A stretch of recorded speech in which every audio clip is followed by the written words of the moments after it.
Hello and welcome. You've found your way here to this quiet space as the night deepens. The world outside can be loud, demanding, but in here, for now, there is only the rain and the stories. Tonight, we have a collection of true scary stories. Tales of the unsettling, the unexplained, the things that linger in the shadows of our world, and perhaps in the corners of our minds. But fear not entirely, for these stories are woven into the soothing rhythm of falling rain, a constant, calming presence designed to ease you towards slumber.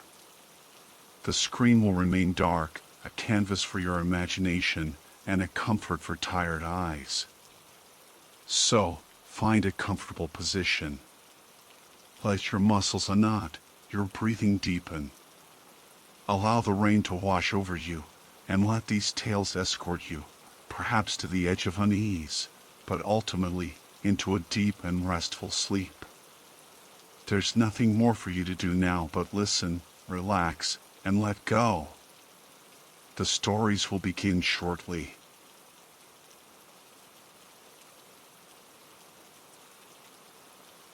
My name is Sophia Davis, and the events I am about to recount have haunted my waking hours and seeped into my dreams for years.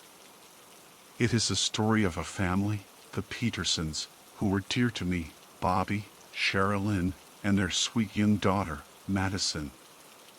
Though, as the narrative unfolds, you might recognize them by their given name, the Jamisons. Their disappearance, back in the chilling October of 2009, from the desolate expanse of the Sans Bois Mountains in Oklahoma, remains a chilling enigma. Their intention that day, as far as anyone knew, was to inspect a 40-acre plot of land. They were contemplating purchasing this remote piece of countryside, a notion that seemed both exciting and slightly out of character for them. They embarked on this venture in their familiar pickup truck, the mundane vehicle that would later become a stark symbol of their sudden absence. Little did anyone know that this ordinary outing would mark the beginning of an unsettling true horror story, one that continues to send shivers down the spines of those who remember it. A few days crawl by, each one amplifying the growing unease among their friends and family. Then came the grim discovery. Deer hunters, traversing a secluded dirt road within the sprawling Latimer County, stumbled upon the Petersons' abandoned pickup truck. The sight was immediately unsettling. Inside the silent vehicle, their loyal dog, Maisie, was found alive but in a shocking state of malnourishment, her whimpers echoing the unanswered questions surrounding her owners.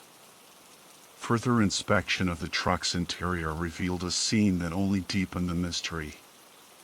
Their wallets, containing identification, lay untouched. Their cell phones, modern lifelines to the outside world, were present. Even their GPS unit, which should have guided them back to safety, remained in the vehicle. And then there was the money. A significant amount of cash, approximately $32,000, neatly bundled, was discovered within the truck. This was an anomaly. The Jamisons were not known to carry such a large sum of money, leading to immediate speculation and raising countless red flags in the minds of investigators. The family, however, was nowhere to be found. There were no signs of a struggle, no indication of foul play at the immediate scene, just an eerie void where a family of three should have been. They had simply vanished, leaving behind their possessions and their beloved pet, as if swallowed by the vast wilderness. The unsettling nature of their disappearance was compounded by strange occurrences that had preceded their ill-fated trip. Sherilyn, a woman I knew to be generally pragmatic and grounded, had become increasingly convinced that their home was haunted. This was not a fleeting feeling but a persistent fear that had begun to consume her. Both she and Bobby had confided in their pastor, recounting unsettling encounters with what they believed to be spirits. Bobby had even claimed to have witnessed a spectral figure on their roof, a chilling image that painted a picture of a home besieged by the uncanny. Adding to the disquieting atmosphere, Sherilyn, who habitually carried a pistol for personal safety, had left it behind. The weapon was missing from the truck, a detail that felt particularly ominous given the circumstances. Bobby, too, had been exhibiting unusual behavior. He had reportedly delved into esoteric and potentially unsettling literature, including, allegedly, the Satanic Bible. He had also been vocal about the concept of spiritual warfare, hinting at unseen battles and malevolent forces. Furthermore, the family was embroiled in a bitter and acrimonious lawsuit.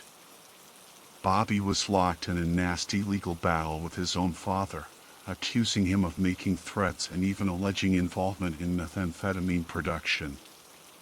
This backdrop of familial conflict and potential enemies, both human and perhaps something far more sinister, only served to thicken the plot of this real-life horror story. In the initial stages of the investigation, the police meticulously reviewed footage captured by the family's home security camera. The timestamp on the footage corresponded to the day of their departure. The grainy images showed Bobby and Sherilyn moving back and forth between their house and the pickup truck, engaged in the act of packing. Their movements, however, were described as methodical and strangely silent. Almost trance-like, the sheriff had noted during a press conference. This detail struck me as particularly unsettling, a subtle indication that something was profoundly amiss. In the video, Sherilyn is seen placing a brown briefcase into the truck. This briefcase, like her handgun, was never recovered. Its contents remain a haunting question mark. Was it filled with more of the unaccounted-for cash? Did it contain something related to the spirits that Sherilyn believed were plaguing their home? Or perhaps it held a crucial clue connected to the 40-acre plot of land they intended to visit? The absence of these two items, the gun and the briefcase, fueled endless speculation and added layers of intrigue to an already perplexing case. For 4 agonizing years, the disappearance of the Jameson family remained an open wound, a chilling unsolved puzzle that gnawed at the edges of our collective consciousness. With each passing day, hope dwindled, replaced by a gnawing sense of dread and an ever-increasing number of unsettling theories attempting to fill the void left by their absence. The silence surrounding their fate was deafening, broken only by whispered speculations and occasional news reports that offered no real answers, only a reiteration of the known facts and the persistent question, where did they go? Theories, as they often do in such perplexing cases, began to proliferate. Some whispered of a carefully orchestrated escape, suggesting that the family had faked their own deaths, perhaps seeking a new life free from whatever troubles plagued them. The substantial amount of cash found in the truck lent a degree of plausibility to this theory, fueling the imagination of those who envisioned them starting anew in some far-flung corner of the world. Another theory, darker and more sinister, suggested they had entered witness protection, their identities erased and their lives relocated by some shadowy government agency. This idea often arose in discussions about Bobby's legal troubles and potential threats he might have faced. The specter of violence also loomed large in the minds of many. The possibility that they had been murdered, perhaps by drug dealers connected to Bobby's father, or even by the father himself, was a chilling scenario that many found difficult to dismiss.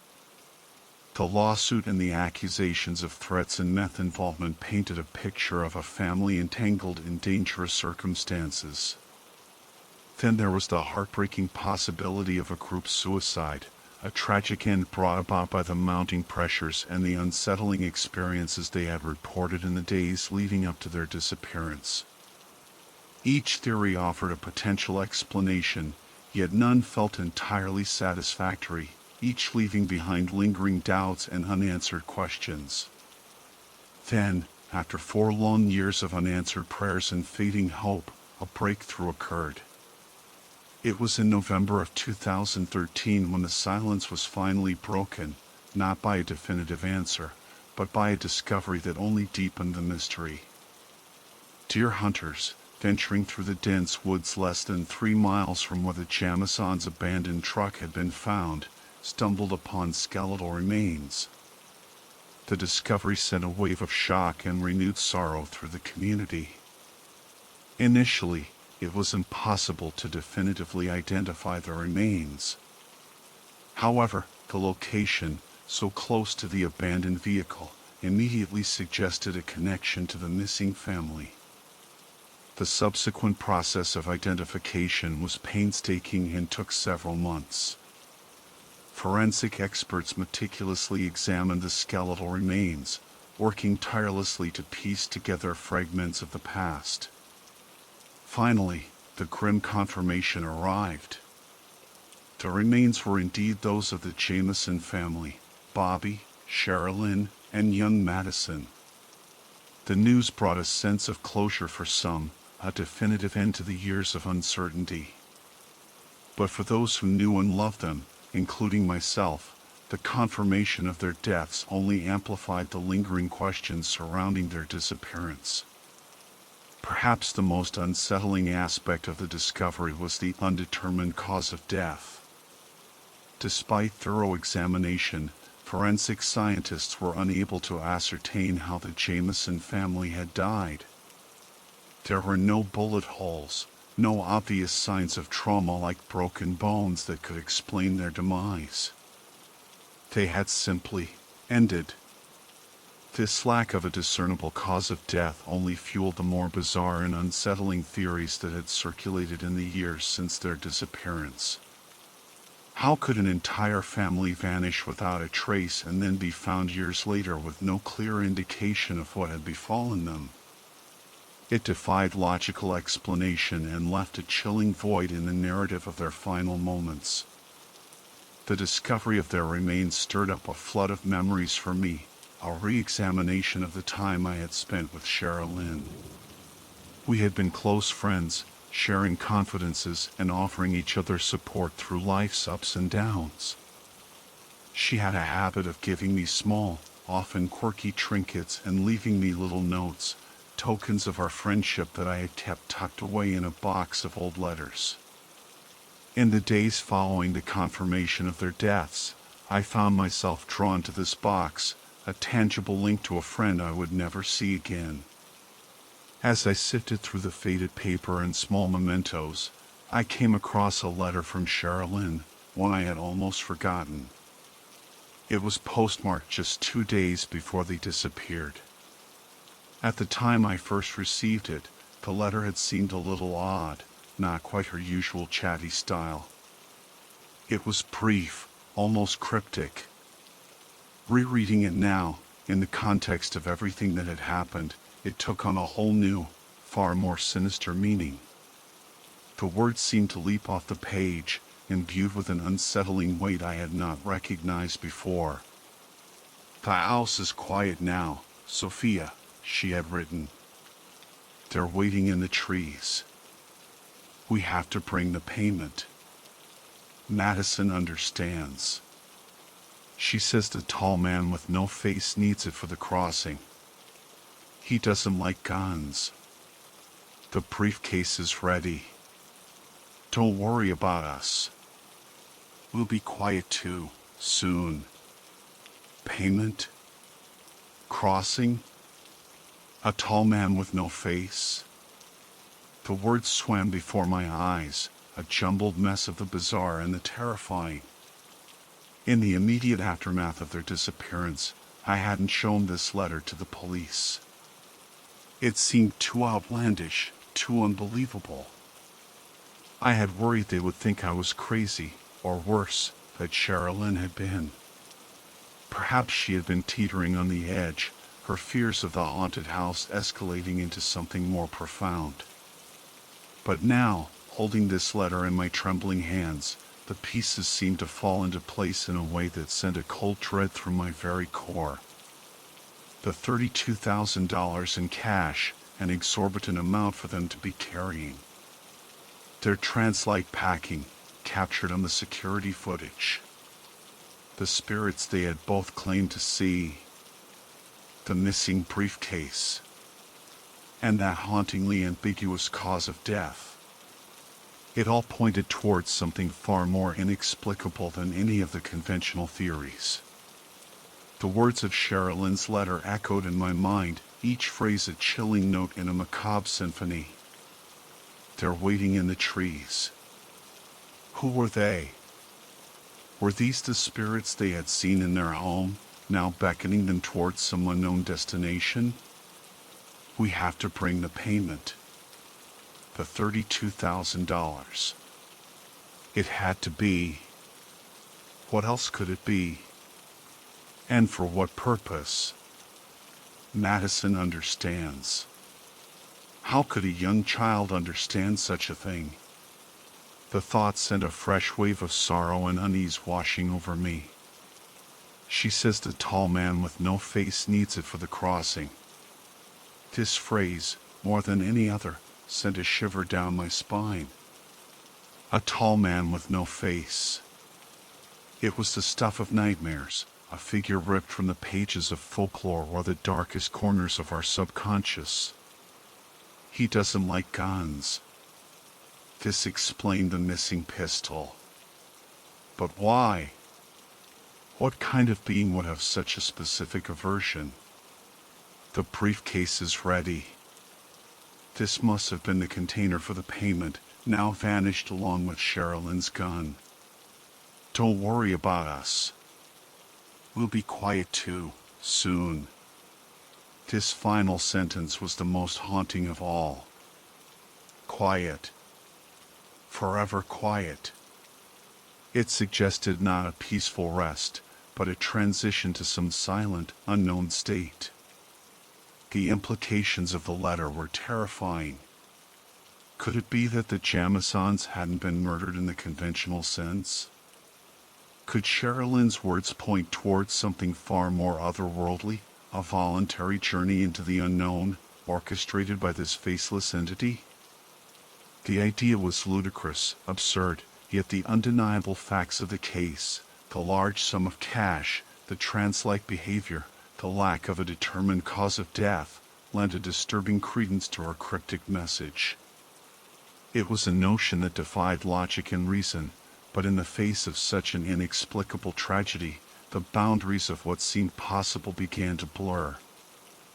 I wrestled with the letter for a long time, the faded ink a tangible link to a friend lost in the most baffling way imaginable. The rational part of my brain screamed at the absurdity of it all.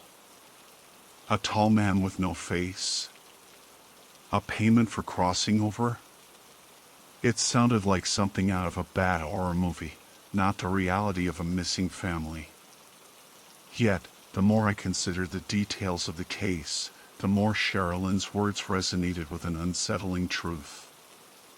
The pieces of the puzzle, though bizarre, seemed to fit together within the framework of her letter. I never did show the letter to the police. I feared their reaction, the dismissal, the pitying glances.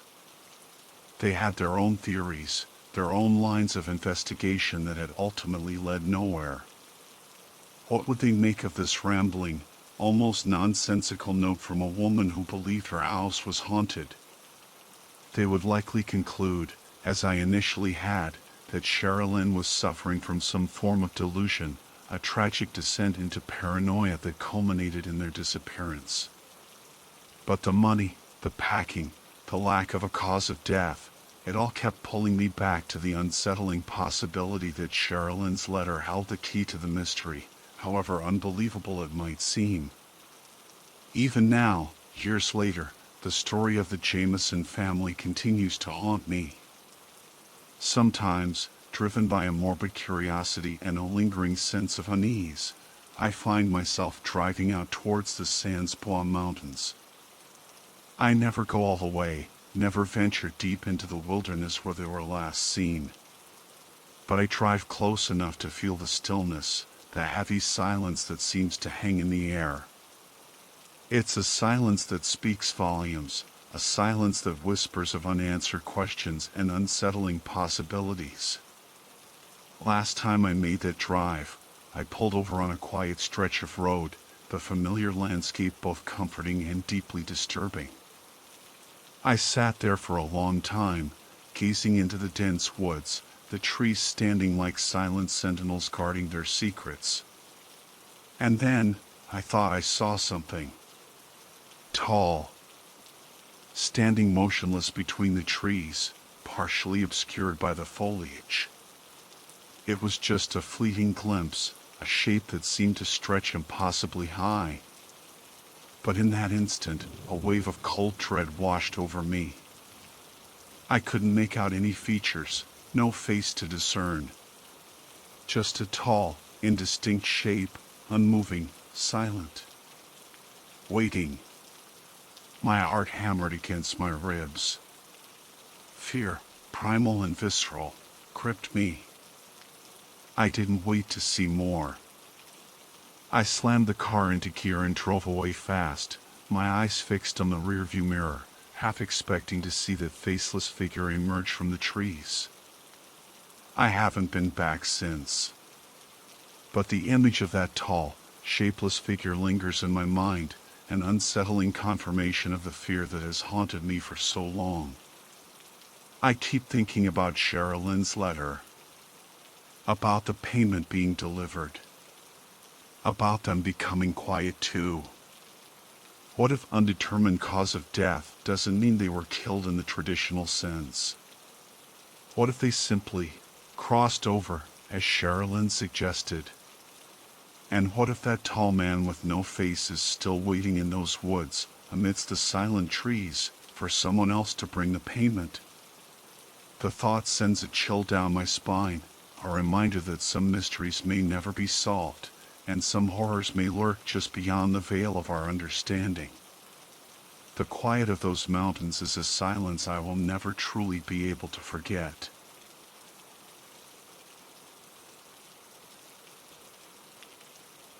My name is Elijah Rodriguez. It's a name that probably doesn't mean much to most folks, just another name in a world teeming with them. But sometimes, late at night, when the wind howls just right, or when I see a news report about someone vanishing into the wilderness, I feel the weight of another name, a name inextricably linked to mine, a name that still echoes in the hollows of unsolved mysteries and whispers of the unexplained. Gary Mathias. Yeah, that Gary Mathias. He was my older brother. One of the Yuba County Five. February 24th, 1978. That date is seared into my memory, a brand that even decades haven't managed to fade. It's the day my life, and the lives of 4 other families, fractured. Gary, along with his friends, Ted Wire, Jack Hewitt, Bill Sterling, and Jack Madruga, drove up from our hometown of Yuba City, California, to Chico. Their mission was simple, innocent even, to watch a college basketball game. Gateway Salukis versus the UC Davis Aggies, I think. They were all looking forward to it, a little escape, a bit of fun. They were good guys, those 4, Ted, Jack, Bill, and the other Jack, Madruga, who owned the car. Simple guys.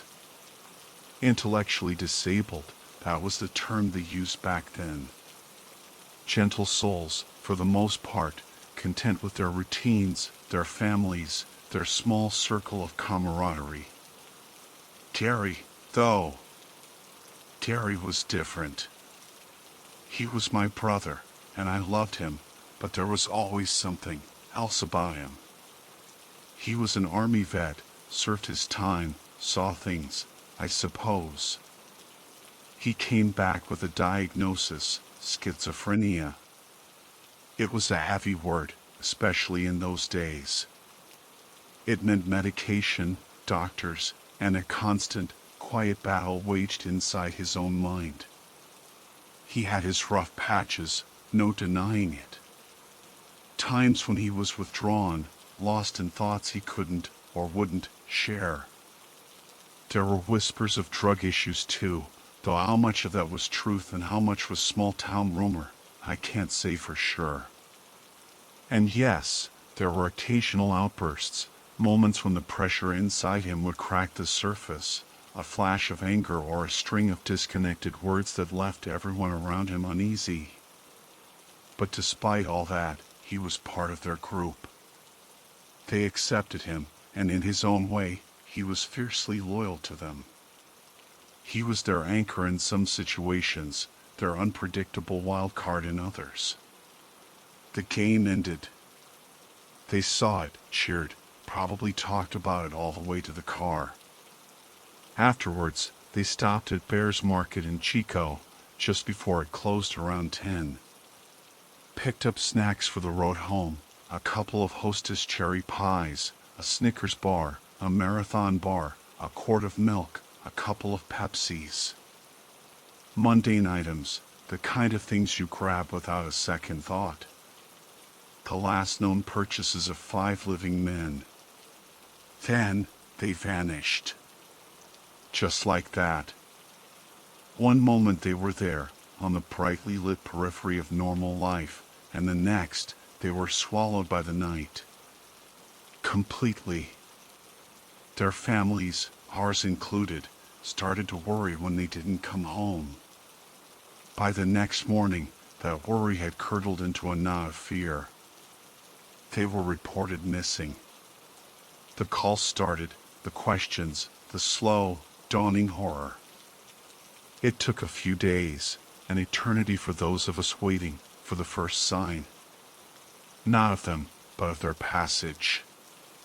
Jack Madruga's '69 Mercury Montego, a turquoise and white beauty he babed, was found. But it wasn't found anywhere near Highway 70, the logical route back to Yuba City. It was discovered way up a winding, snowy mountain road in the Plumas National Forest, miles from any sensible path, deep in a place they had no reason to be. It was stuck in a snowdrift, but deputies said it wasn't bad. 5 grown men, even if some weren't the strongest, could have pushed it out. They knew how to drive, Madruga especially. The keys were gone. That was the first weird thing that snagged in my mind. Why take the keys if you're abandoning the car? Inside, the car was like a frozen snapshot of their last ordinary moments. The snacks from Bear's Market were there, partially eaten. Wrappers lay discarded on the floor and seats. The milk carton was empty. There was no sign of foul play, no blood, no struggle.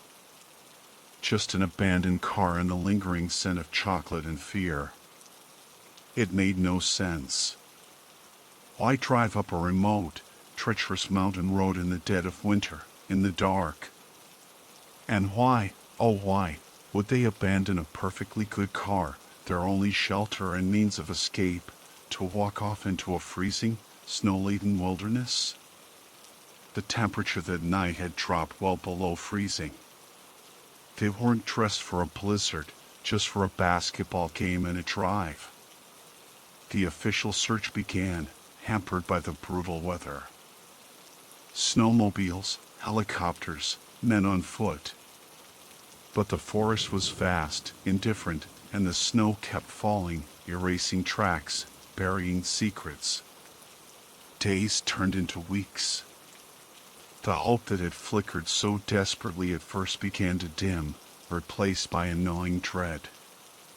Every phone call, every knock on the door, sent a jolt of terrified anticipation through us. It wasn't until June, for long, agonizing months later, when the winter's icy grip on the mountains finally began to loosen and the snows melted back, that they started finding them. Or what was left of them. Ted Wyer's body was discovered first. A Forest Service employee, checking on a remote work trailer, stumbled upon him. The trailer was about 19.5 miles from where Madruga's car had been found. 19.5 miles. On foot. Through deep snow, in freezing conditions. How? Ted was inside, tucked into a bed. He was wrapped tightly in 8 sheets, like someone had tried to keep him warm, to care for him in his final moments. The coroners, they figured he hadn't starved immediately.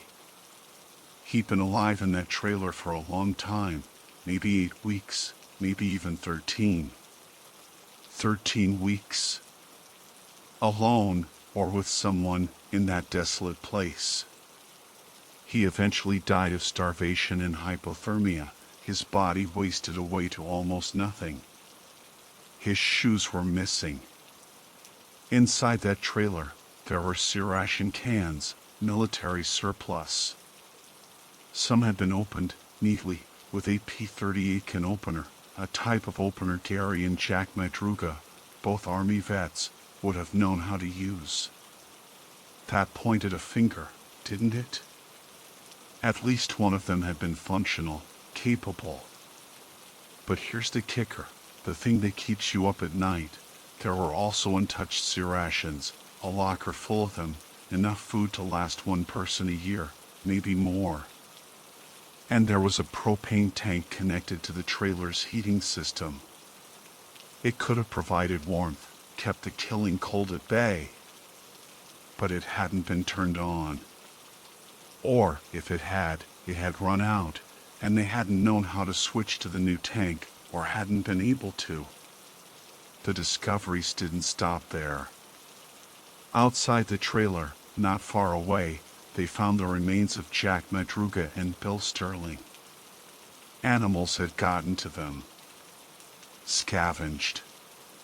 There wasn't much left to tell their story, just bones scattered by the grim denizens of the wilderness. Further down the road from the trailer, searchers found Jackie Hewitt's bones, identified by his father from a distinctive belt buckle, I think. The cause of death for them was determined as exposure, hypothermia. They'd simply frozen, or starved, out in the unforgiving elements. But Gary?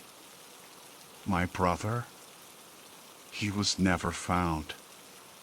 Not a body, not a bone, not a shred of clothing that could be definitively linked to him after he left that car.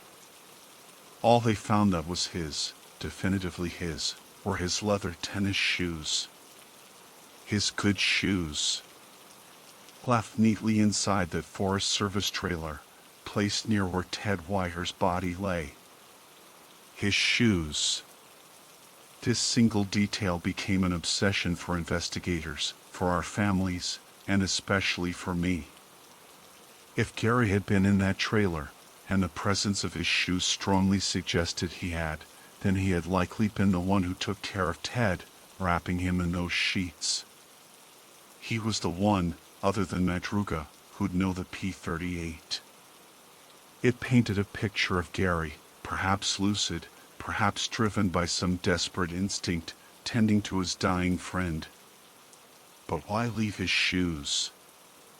Why, after all that, would he walk out into the deep snow, into the killing cold of the Sierra Nevada, barefoot? It was tantamount to suicide. Unless he hadn't been planning on walking far. Or unless he had other footwear. Ted's boots were missing, after all. The questions began to pile up, a suffocating avalanche of uncertainty, each one more disturbing than the last. The official story was already fraying at the edges, revealing glimpses of something much stranger, much darker, than a simple case of 5 men getting lost. And for me, the mystery of Gary, my complicated, troubled brother, was just beginning to take on a terrifying new dimension. His shoes, sitting there so placidly in that lonely, death-filled trailer, were not an ending, but a horrifying question mark. The image of Gary's shoes, his TEDs or PF flyers. I can't recall the brand exactly, just that they were canvas and worn from countless wanderings. Those shoes sitting neatly in that Forest Service trailer haunted my waking hours and stalked my dreams for years. It was the one piece of the puzzle that felt deliberately placed, a period at the end of a sentence written in a language I didn't understand. Why leave them? If he'd succumbed to the cold, or to some desperate madness, wouldn't his shoes have been the last thing he'd abandon? Every official explanation, every armchair detective's theory, shattered against the simple, obstinate fact of those empty shoes. The theories, oh, they piled up like snowdrifts themselves in the aftermath. The simplest, kindest one was that they'd taken a wrong turn, perhaps trying to find a shortcut or visit friends Gary supposedly had in Forbestown, a little mountain town not too far off the map if you squinted right. Got the car stuck, panicked, and wandered off to their doom. A tragic accident. But the trailer, 19.5 miles away, with its open serrations, didn't quite fit that neat narrative of blind panic. Then there was Gary's mental state. He'd been off his schizophrenia medication for weeks, maybe months, before that February night. Had he suffered a psychotic break? Had he, in some delusional state, led his friends on that bizarre detour up into the lethal embrace of the winter mountains? It was a theory that tore at me. Part of me wanted to defend Gary, to shout that his illness didn't define him, that he wouldn't have hurt his friends. But the other part, the part that remembered the vacant stares, the muttered conversations with unseen entities, the sudden, inexplicable rages of his darker episodes, that part whispered that it was possible. Some family members, uncles and aunts, even some of the other boys' relatives, voiced it louder. They said the others were scared of Gary, that he could be intimidating, persuasive in his own intense way. One of Ted Wyer's nieces, I heard later, even claimed Gary was the reason they went up that road in the first place, that maybe, just maybe, he'd hurt them. It was a vile thought, but in the vacuum of real answers, such suspicions took root. There were darker, more mundane whispers too. Rumors of a fight outside Bear's Market in Chico that night, some altercation with locals. A story even surfaced years later about a town bully, a genuine rough character from Oroville, who supposedly confessed on his deathbed to killing the Yuba County Five. The authorities looked into it, as they had with dozens of other dead-end leads, but nothing concrete ever came of it. It felt like grasping at straws, an attempt to impose a familiar kind of human evil onto something that felt other. The scene at the car, the strange situation at the trailer, it didn't scream of a roadside robbery gone wrong or a senseless murder by some local tough. It felt more insidious, more deeply strange. I couldn't let it go. While others tried to move on, to build scar tissue over the gaping wound of their loss, I found myself drawn back, again and again, to the Plumas National Forest. Not always physically, though I made that grim pilgrimage more times than I can count, staring at the spot where the mercury was found, trying to imagine their thoughts, their fear. Mostly, it was a mental return. I devoured every newspaper clipping, every half-baked article, every online forum discussion that sprung up decades later. I tried to get copies of the police reports, but I was just a grieving brother, not an official investigator. The answers remained locked away, or perhaps were never there to begin with. The not knowing, especially about Gary, was a particular kind of torment. The others were gone, their fates, however tragic, sealed. But Gary was a ghost, a question mark suspended in the icy air of that mountain. I always came back to Gary's difference. It wasn't just the schizophrenia. Even as a kid, before the army, before the diagnosis, he'd been attuned to things others missed. He'd spend hours in the woods behind our house, perfectly silent, just watching. He claimed he could hear the trees think, feel the heartbeat of the earth. We dismissed it as youthful fantasy then, but later, after his diagnosis, those memories took on a more unsettling hue. Had he always been walking a path that was invisible to the rest of us? Had the army, the war, the trauma, just cracked open a door that was always slightly ajar in his mind? He wasn't book smart, not like some, but he had this unnerving intuition, a way of knowing things. Years passed. The raw grief softened into a dull, persistent ache. Life went on, as it has a stubborn habit of doing. I married, had kids. But Gary and the Yuba County Five were always there, a shadow in the corner of my eye. Then, about 15 years ago, my mother passed.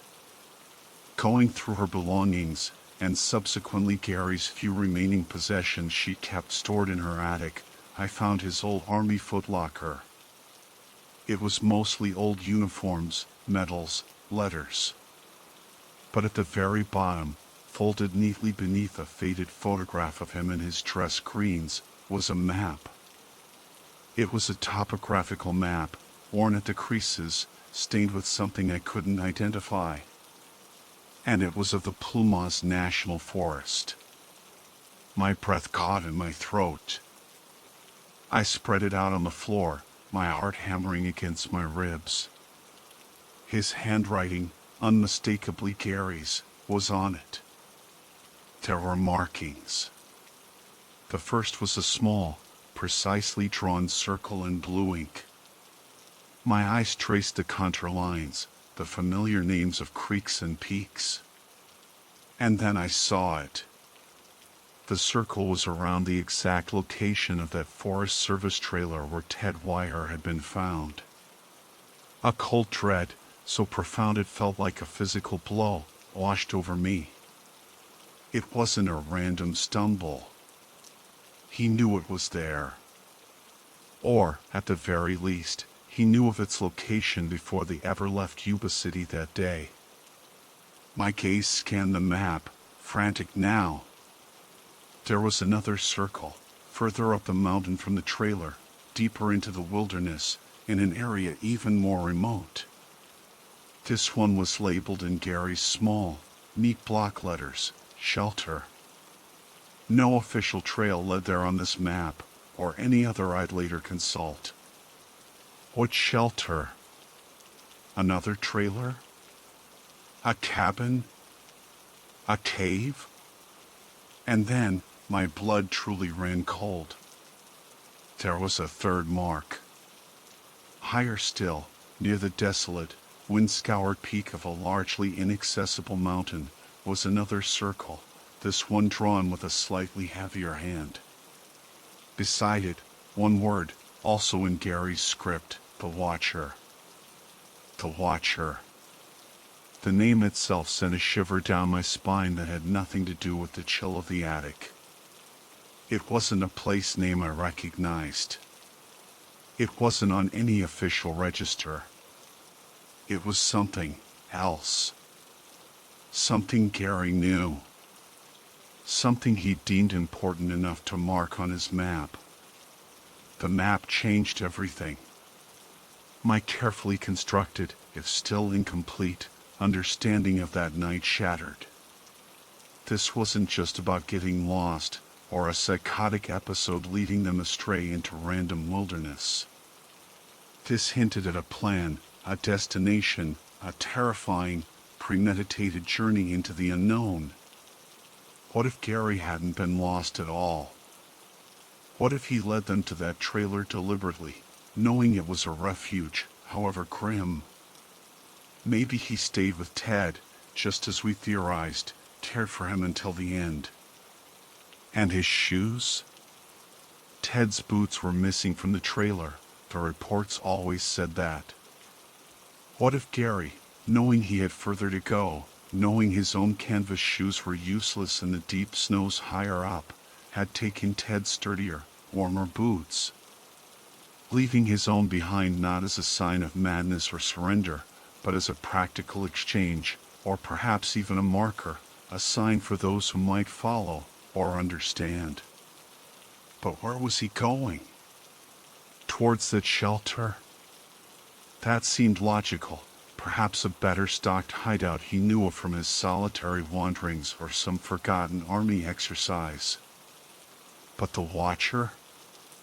That name resonated with a primal fear, a suggestion of something ancient and observant hidden in the lonely places of the world.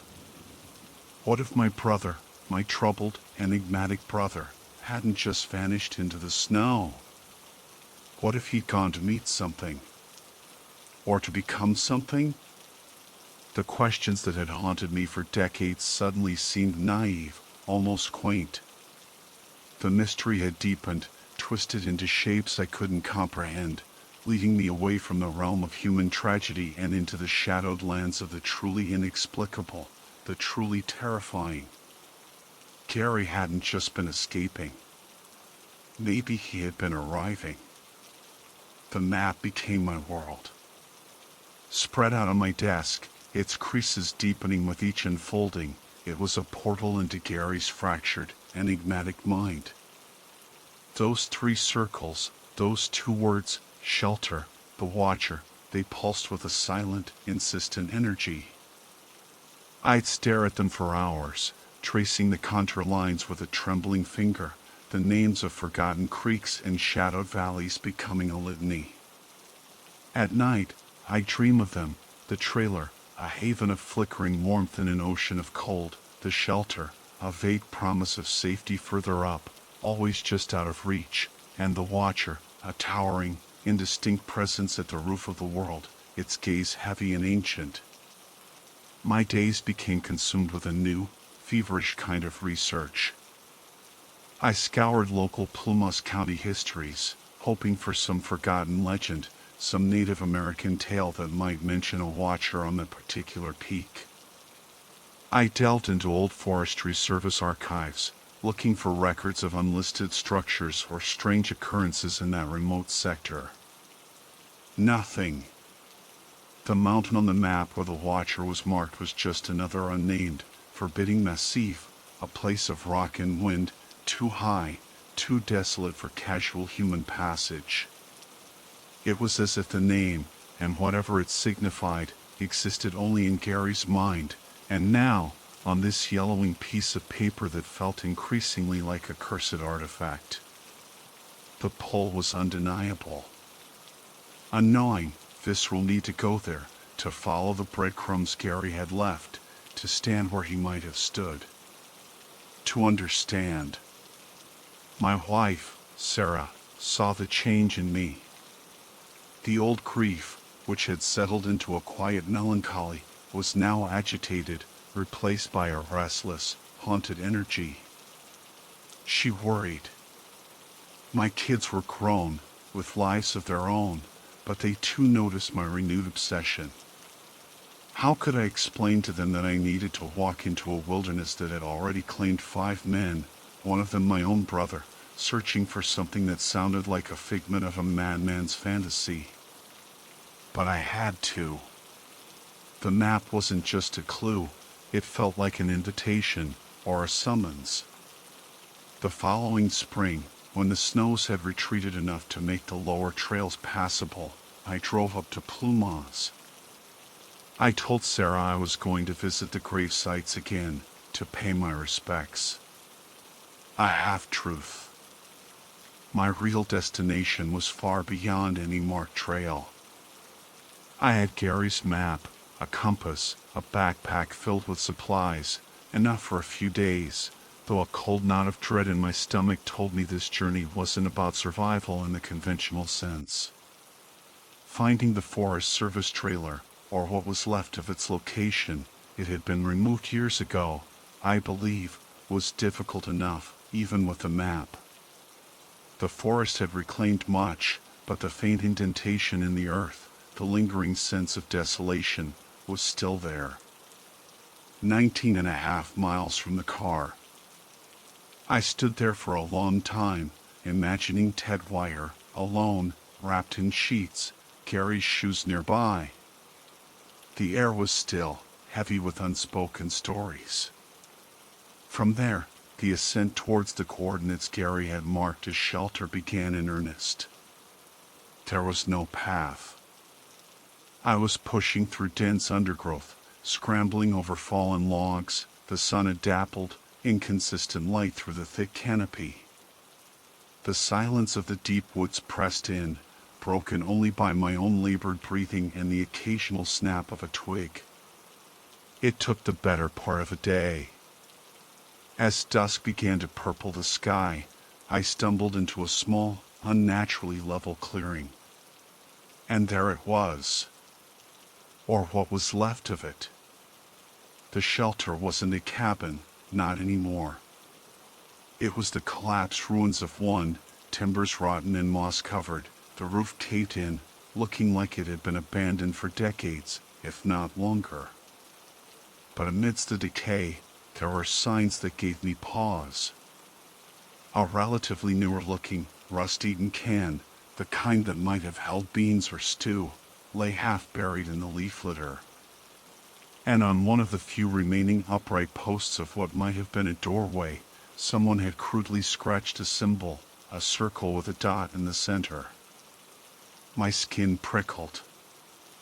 I'd seen that symbol before, in one of Gary's old notebooks from his army days, doodled in the margins. He'd never said what it meant. I didn't stay the night. A profound sense of unease, a feeling of being intrusively observed, settled over me. The shelter felt less like a refuge and more like an outpost, a forgotten sentinel guarding the approach to something else. The next day, I pushed on towards the Watcher. The terrain grew steeper, more treacherous. The trees thinned, replaced by stunted, wind-twisted pines and vast slopes of scree. The air grew thin and bitingly cold, even in the spring sunshine. Gary's map was my only guide, but even his markings became less certain here, the final circle encompassing a broader, less defined area near the summit. It was as if precision became impossible or irrelevant at this altitude. As I neared the peak, the feeling of being watched intensified to an almost unbearable degree. It wasn't the furtive glance of a hidden animal. It was something larger, more pervasive, as if the mountain itself had eyes. The silence was absolute, unnerving. No birdsong, no rustle of unseen creatures. Just the moan of the wind as it whipped around the jagged rock formations. I didn't find a structure. I didn't find a cave. What I found, at the very summit, in the center of where Gary's final circle lay, was a natural amphitheater of dark, weathered rock. And in the center of that amphitheater, a single, colossal boulder, shaped vaguely like a hooded figure, hunched and immense, facing east. It was undoubtedly a natural formation, sculpted by millennia of wind and ice, yet there was an intentionality to its placement, its form, that defied coincidence. It felt like a watcher. Ancient. Patient. There was no sign of Gary. No bones, no clothing, no indication that any human had been there recently. But as I stood before that monolithic stone, a different kind of understanding, cold and sharp as the mountain air, pierced through me. Gary hadn't come up here to die. He hadn't come up here to find shelter in the physical sense. He had come to offer something. Or to become something. I don't know how long I stood there. Time seemed to warp, to lose its meaning. I only knew that I was an intruder, a tiny, insignificant speck in the face of something vast and unknowable. I left no mark. I took nothing. I simply turned and began the descent, the weight of that silent, stone gaze on my back. I never found my brother. Not in the way the world understands finding. But I think I know where he went. He didn't just vanish into the snow. He walked a path laid out on a map only he could fully read, towards a destination only he understood. He went towards the shelter, and then he went higher, to the watcher. The shoes in the trailer? Perhaps they were an offering. Or a shedding of his old life, his old self, before he took Ted's boots for that final, upward journey. Where he was going, perhaps shoes and other human things no longer mattered. I live with it now. The knowledge, or the terrifying, unshakable belief that Gary Mathias isn't lost. He's somewhere else. Somewhere ancient. He reached a place he didn't expect to come back from, a place he may have been seeking his whole troubled life. Sometimes, on clear nights, when the moon is full and casts long shadows, I look towards the distant, dark silhouette of the Sierra Nevada. And I can't shake the feeling that somewhere up there, high on a desolate peak, my brother isn't just a memory. He's a presence. Still there. Watching. And perhaps, waiting. And sometimes, I find myself looking over my shoulder, even in the safety of my own home, wondering if the watcher, or whatever Gary has become a part of, is now watching me too. The map is locked away, but the circles are burned into my mind. And the silence from those high places is louder than any scream.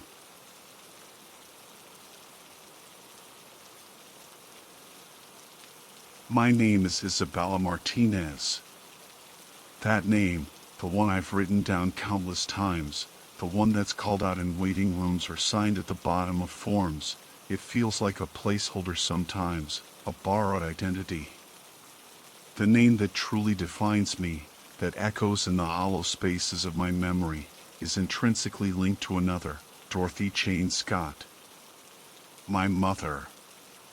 She vanished from the face of the earth on May 28, 1980, in Anaheim, California, a place that for most conjures images of smiling mice and fairy tale castles, but for me, it's the epicenter of a lifelong nightmare.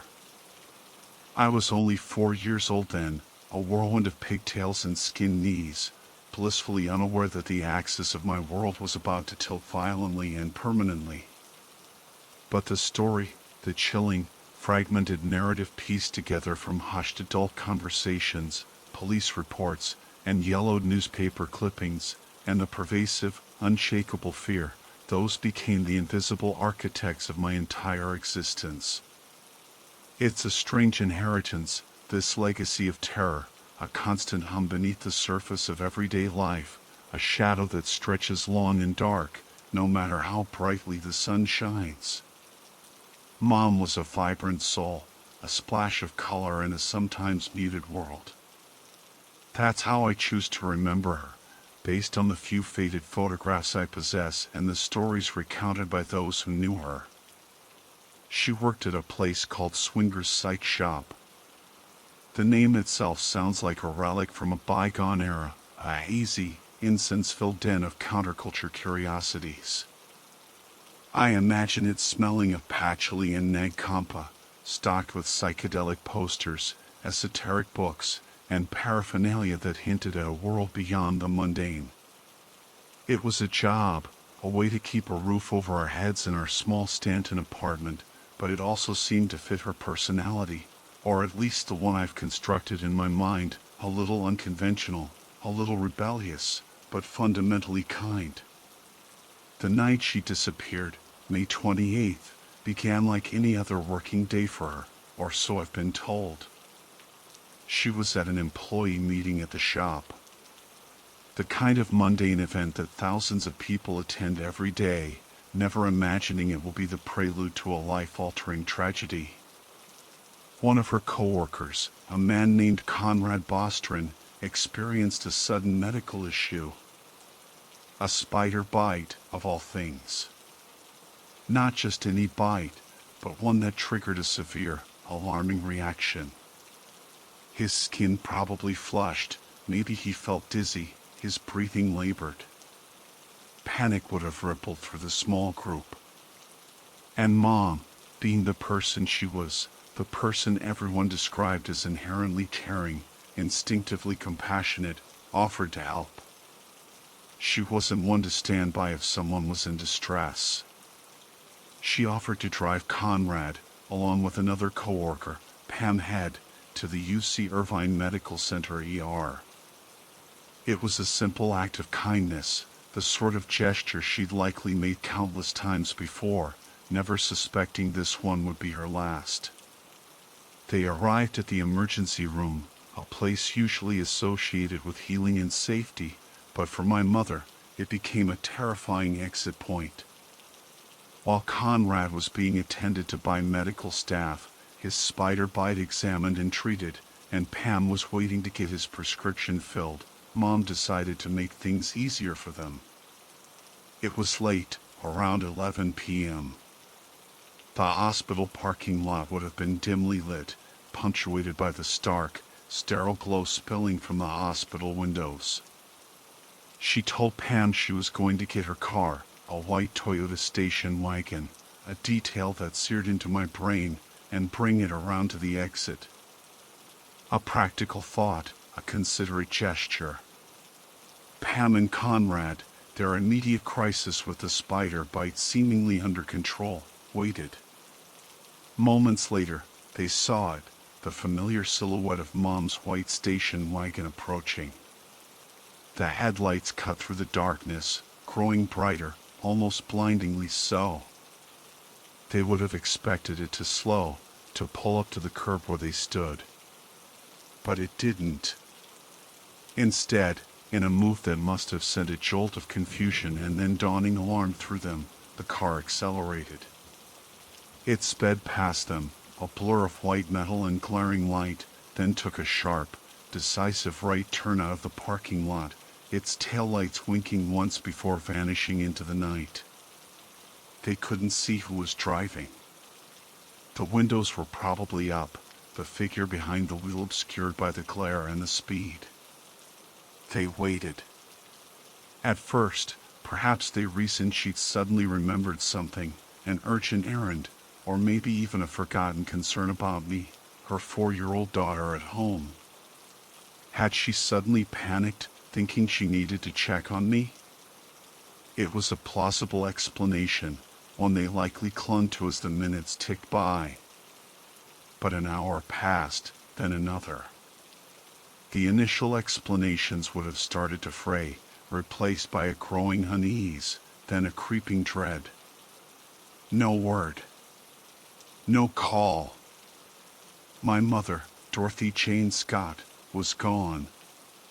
The wait stretched into an eternity of mounting fear before they finally contacted the police, setting in motion the official narrative of her disappearance. But the real story, the one that truly chills me to the bone, hadn't begun that night. It had started months earlier, a slow, insidious poisoning of her peace of mind. Mom had been receiving phone calls. Anonymous, unsettling calls, primarily at her work, swinger psych shop, but sometimes they penetrate the sanctuary of our small home in Stanton. The caller was always a man, his voice deliberately disguised, a twisted, unnatural sound that could shift in tone, sometimes feigning affection, a grotesque parody of love, and other times, hissing with undisguised menace, threatening to extinguish her life.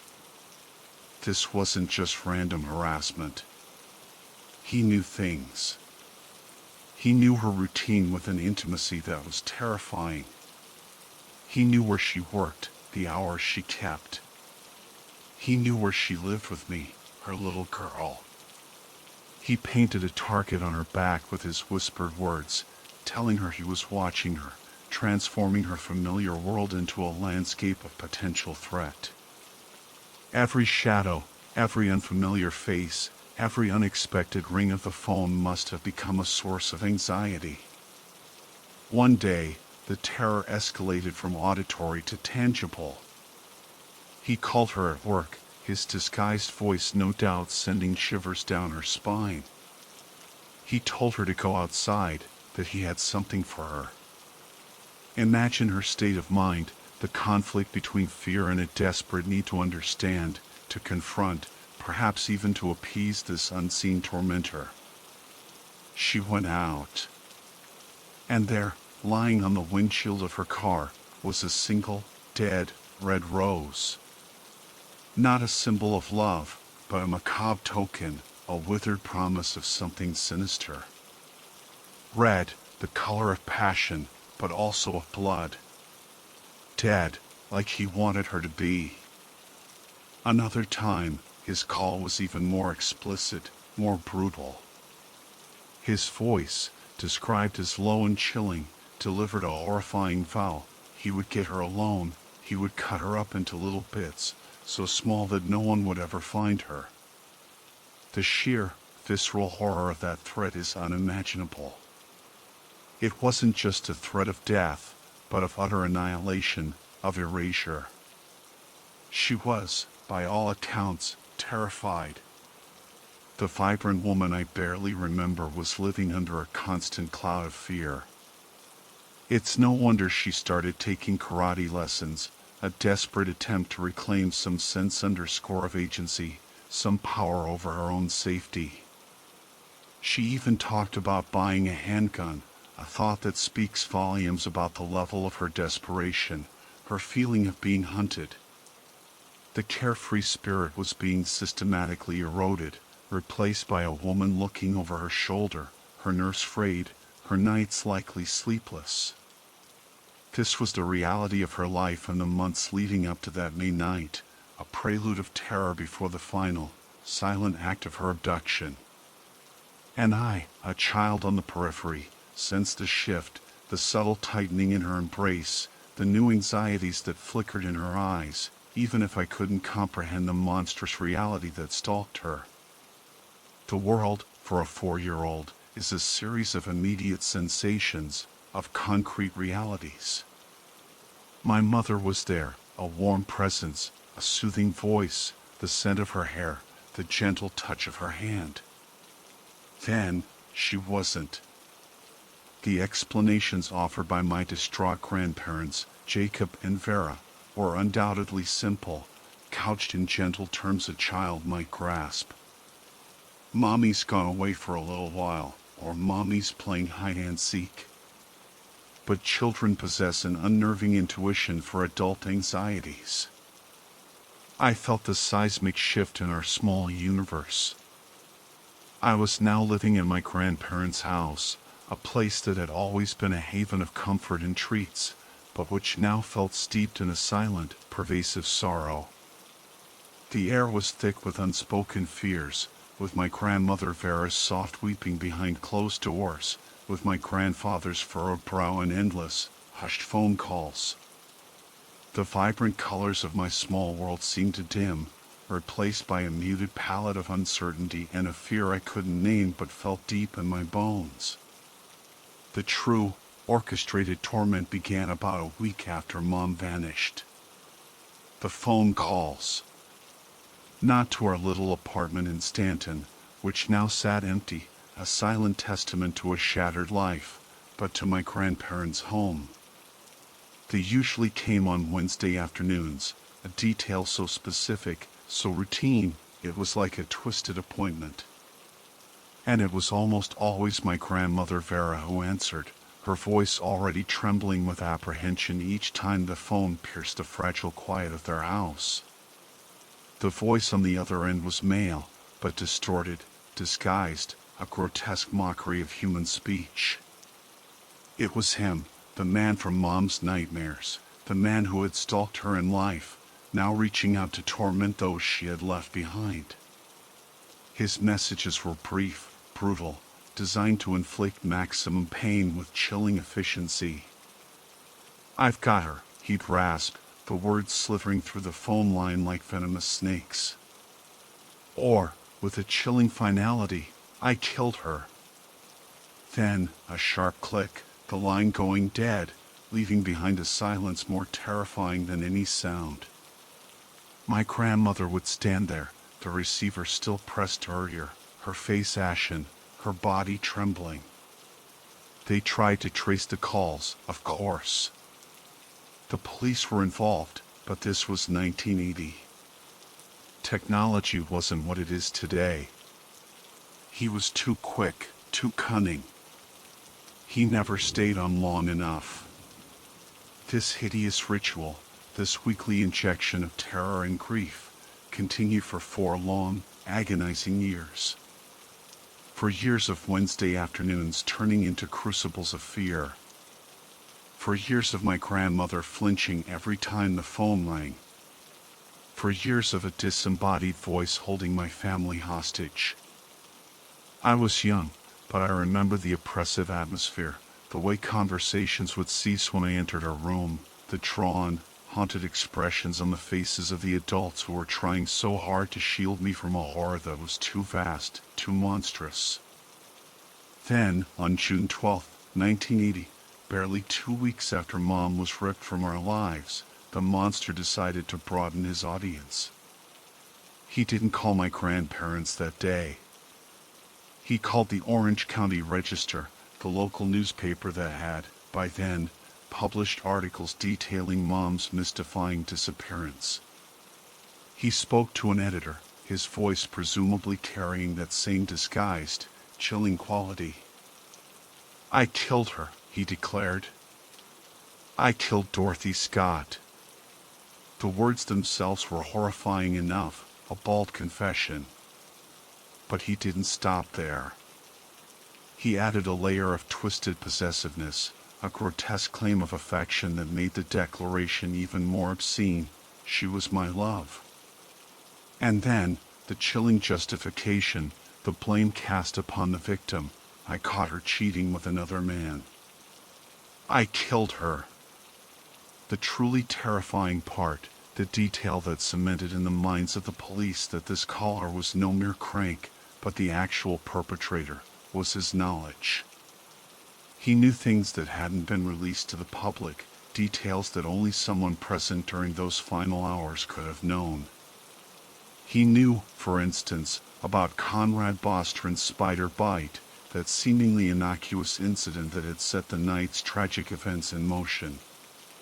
He knew that Mom had changed her scarf after the employee meeting that night, swapping a black one for a red one.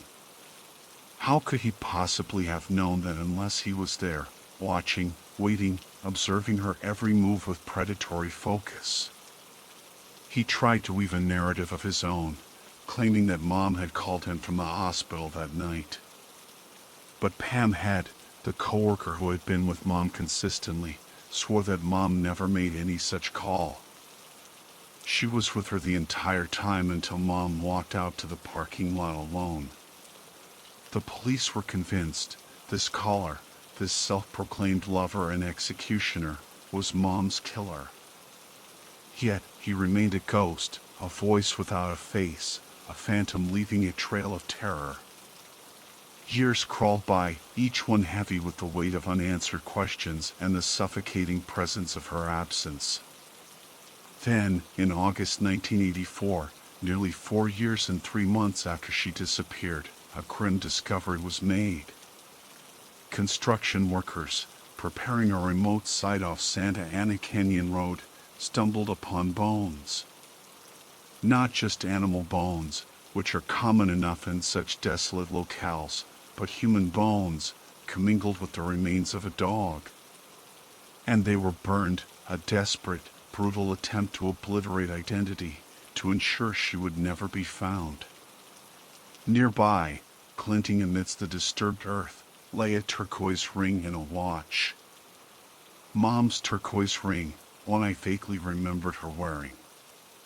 The watch, a silent witness, had stopped.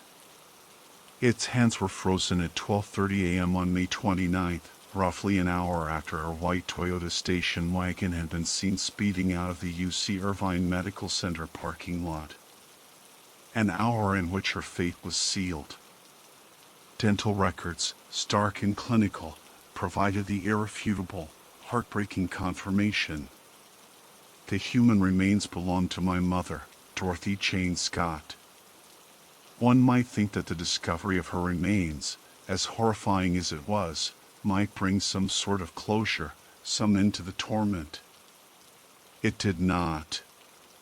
For the man who had haunted our lives for years, it seemed to be a signal for a renewed campaign of cruelty. After her remains were found, the calls to my grandmother Vera started again. That same disguised, raspy voice, dripping with malice, taunting her with the knowledge that Mom was truly, finally gone, and he was still free.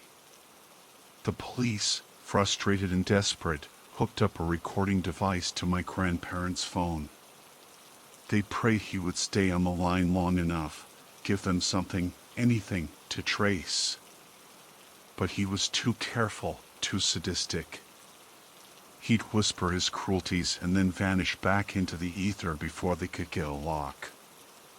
Who was he? The question hung in the air, a poisonous miasma. Was he an obsessed coworker from Swinger's psych shop, his admiration twisting into a deadly fixation? Was he a spurned admirer from her past, someone whose advances she had rejected, unknowingly igniting a homicidal rage? Or was he, perhaps most terrifyingly, someone she had met only briefly, a fleeting acquaintance who had developed a sudden, violent, and inexplicable obsession? No one knew. No one could piece together the fragments of her life to identify this monster. No arrests were ever made. The case grew cold, buried under layers of time and new tragedies, but for us, for my family, it remained an open, bleeding wound. The knowledge that her killer was still out there, a free man, perhaps watching us, perhaps relishing the pain he had inflicted and continued to inflict, was a constant, unbearable burden. Years bleed into decades. Life, as it has a relentless habit of doing, moved forward, dragging me with it. My grandparents, Vera and Jacob, who had been my anchors in the storm of my early life, eventually passed away. With them, it seemed, the direct line to the voice on the phone also died. The calls, those Wednesday afternoon slots of terror, had ceased years before their passing, fading into a horrifying memory rather than an immediate threat after my mother's remains were found and he'd had his last sick rounds of taunting. After my grandparents were gone, a strange, hollow silence descended.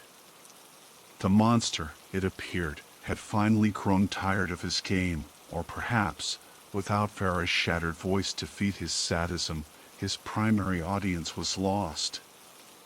There was no closure, no justice, just an aching void and the heavy silence of an unsolved, brutal crime. I grew up, navigated adolescence, and stepped into adulthood, all under the long, cold shadow of May 28, 1980. The fear wasn't gone, not by any means. It had simply become a part of my DNA, an invisible scar that throbbed with a dull ache on rainy nights or when a phone rang unexpectedly with an unfamiliar number.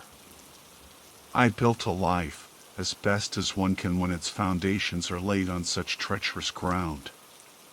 But the story of my mother, Dorothy Jane Scott, and the faceless man who stole her, was always there, a whisper in the quiet moments, a chilling presence in my loneliest hours. Then, a few years ago, the past lunged out of that silence with chilling precision. It was May 28th, the anniversary. A date I never celebrate, but always acknowledge with a quiet, internal ritual of remembrance and sorrow. My phone buzzed, vibrating against the wooden table where I placed it. I glanced at the screen, unknown number. My heart gave a sickening lurch. Ordinarily, I might ignore such a call, let it go to voicemail. But it was that day. A morbid curiosity, perhaps, or a subconscious premonition, made my hand reach out. I hesitated for a moment, a thousand forgotten fears swirling up from the depths of my memory. Then, I answered. Silence. A thick, cloying silence that stretched for several seconds, making the hairs on my arms stand on end. I could hear my own breathing, too loud, too ragged. I almost hung up, convinced it was just a missed dial, a random occurrence. Then, a voice. Electronically disguised, not the crude, raspy distortion my grandmother had described from decades past, but a newer, more sophisticated alteration. It was cold, metallic, utterly devoid of human inflection, yet undeniably malevolent. Is Isabella there? It synthesized, the query itself a violation. How did he know my name? My full name? My blood ran cold. I didn't speak, couldn't speak. My throat had constricted into a tight knot of pure terror.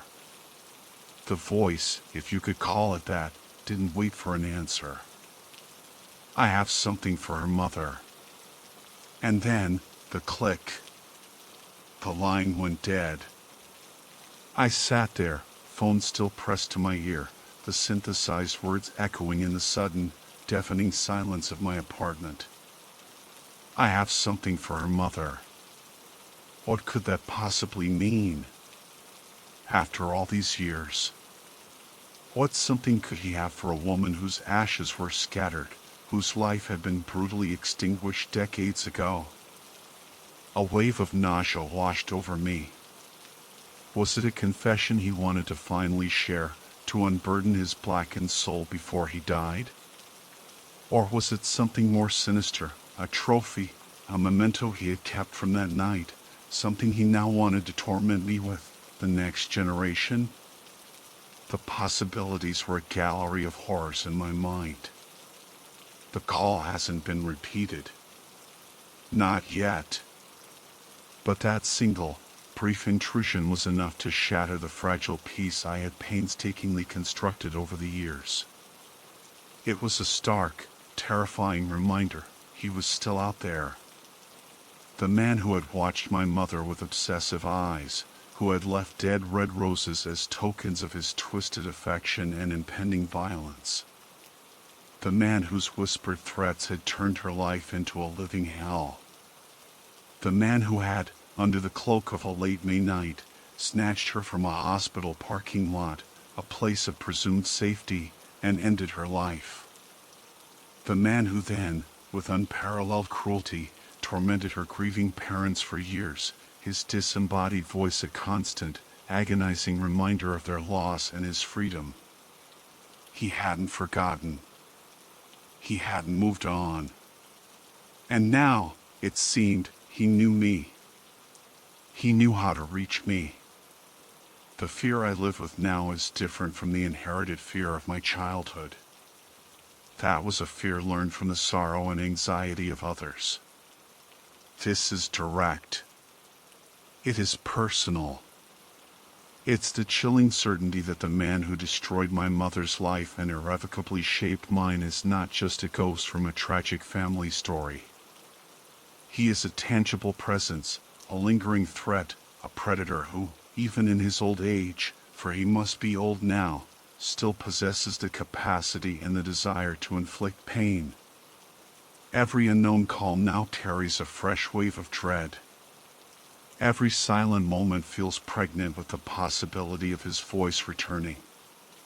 The police, when I reported it, were sympathetic but acknowledged the near impossibility of tracing such a call, especially if it was a one-off, designed purely to terrorize. It felt like a new chapter of the same horrifying book was beginning, with me as the unwilling protagonist. He's still out there. Somewhere in the sprawling anonymity of the world, he carries his secrets and his sickness. He knows my mother's last moments, knows the fear she must have felt, knows where she drew her final breath.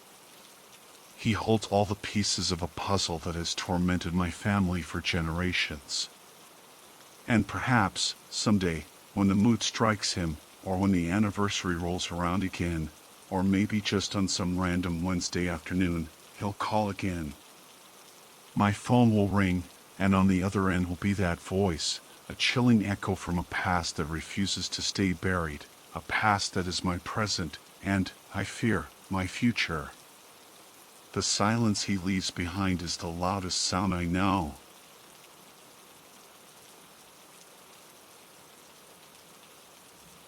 My name's Sophia. It feels almost redundant saying that, like stating the sky is blue or the water is wet, but names feel important somehow, especially now. Like anchoring yourself to reality when everything else starts to fray at the edges. And things have definitely started fraying. It all began, as these things sometimes do, with something mundane, something almost charming, my mom's incurable obsession with antique shops. Mom sees dusty, forgotten corners not as places filled with junk, but as treasure troves brimming with stories. Every chipped teacup, every tarnished locket, every piece of furniture groaning under the weight of years holds a potential narrative she finds irresistible.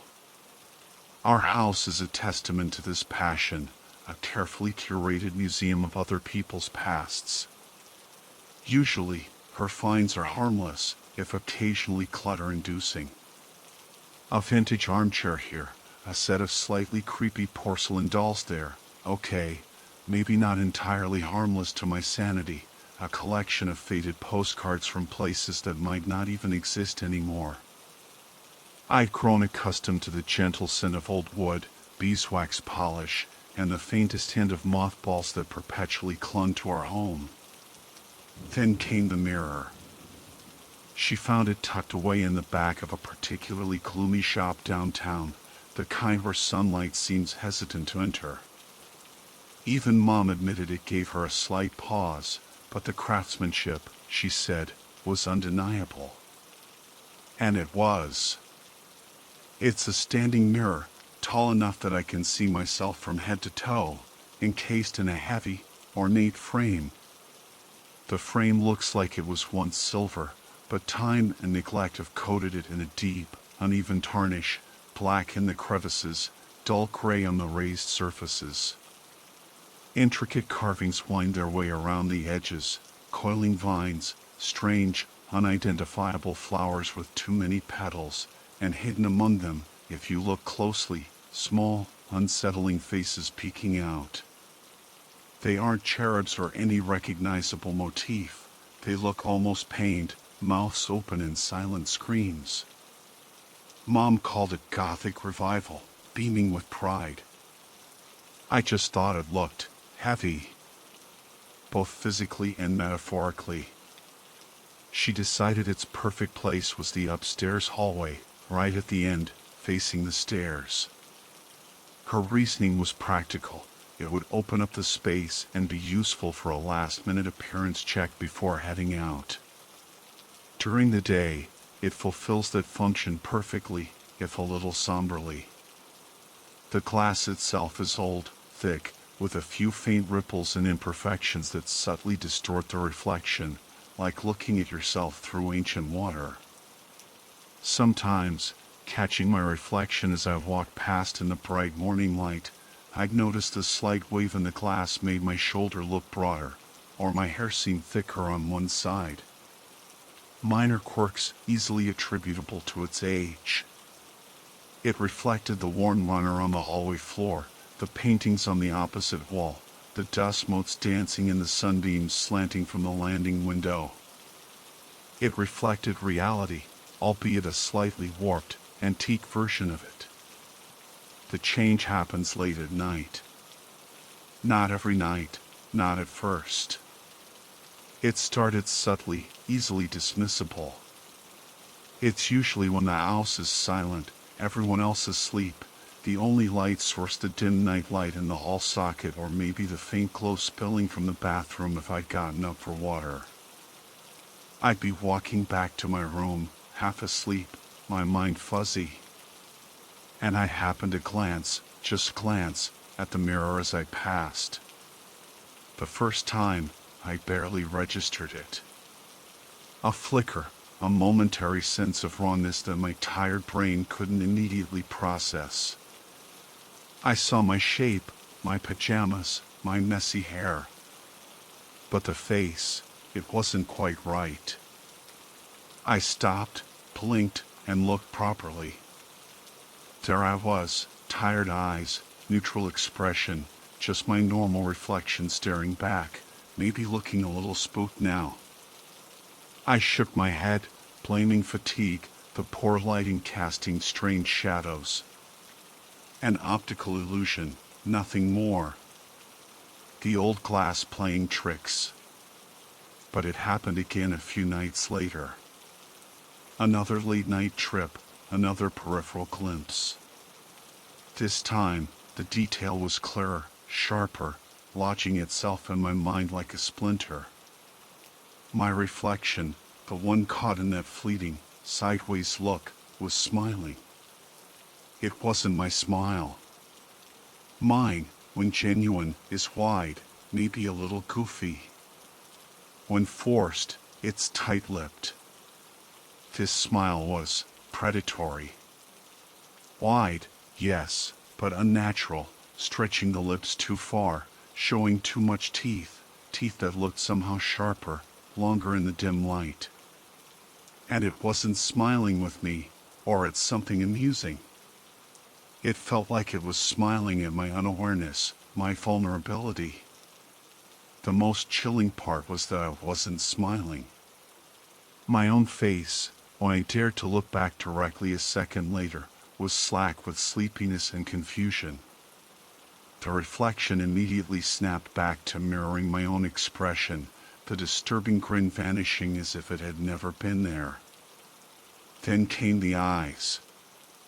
Usually, if I glance at my reflection, my reflected eyes glance back, mimicking my own gaze.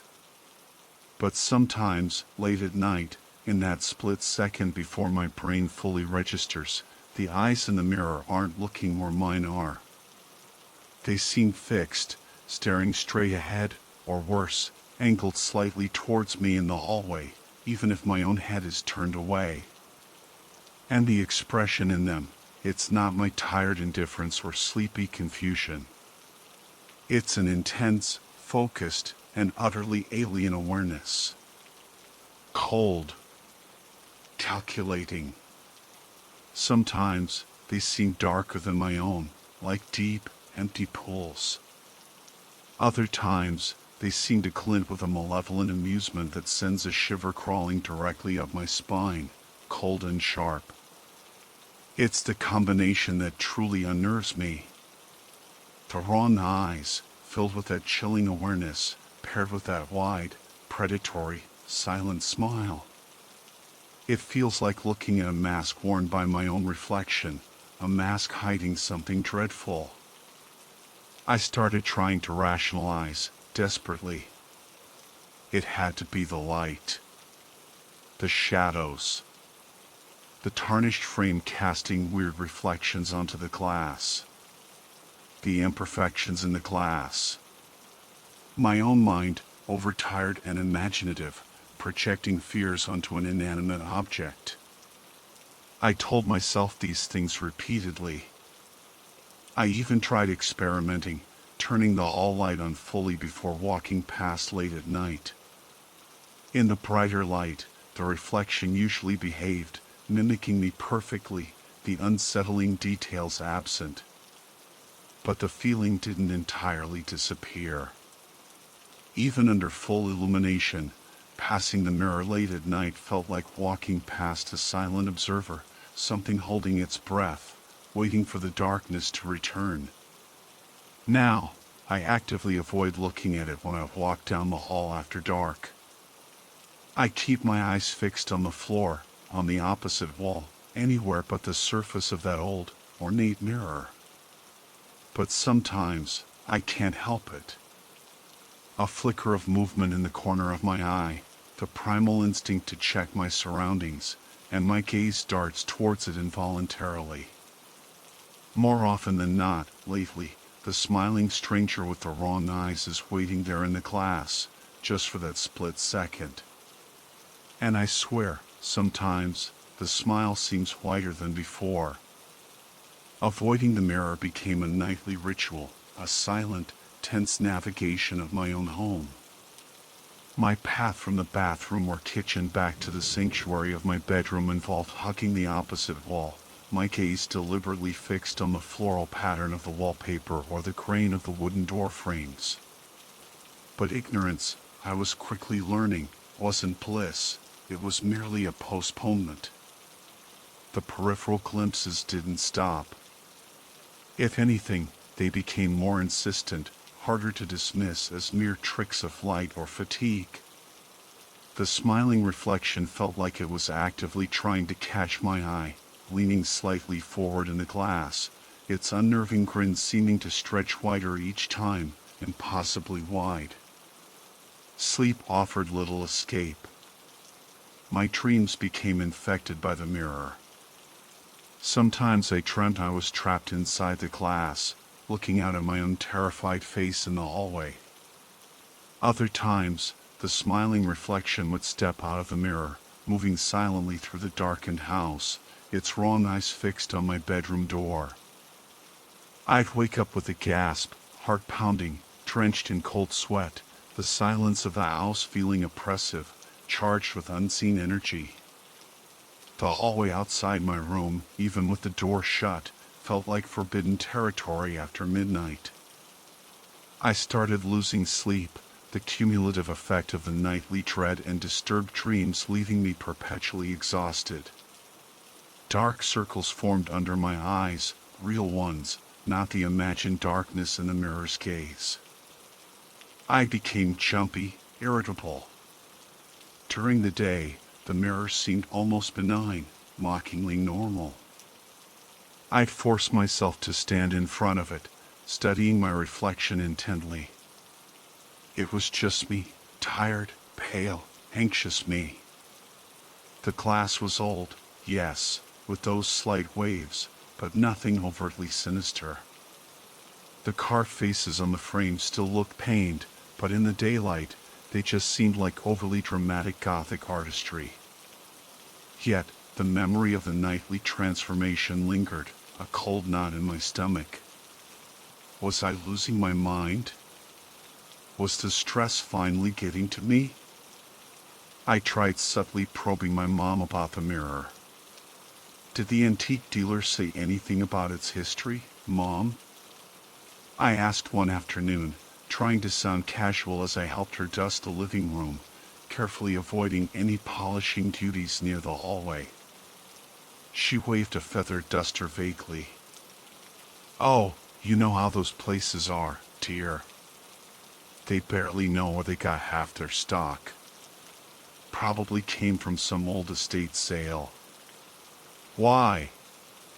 Thinking of developing an interest in antiques yourself?" She beamed, clearly pleased at the thought. "No, just curious," I mumbled. "It's very ornate. Isn't it just?" "Such character," she enthused, oblivious to the kind of character I felt it possessed. Mentioning a smiling, wrong-eyed reflection would only lead to worried looks, appointments with doctors, and hushed conversations I couldn't bear to imagine. They wouldn't believe me. How could they? Sometimes I barely believed myself. Driven by a mixture of fear and a desperate need for validation, I decided to try and gather some kind of proof, however flimsy. My phone seemed like the obvious tool, despite the cliché. One night, heart hammering against my ribs, I pretended to head to the bathroom but stopped just short of the hallway's end. Positioning myself so the mirror was just out of my direct line of sight, I held up my phone, angling its camera towards the glass.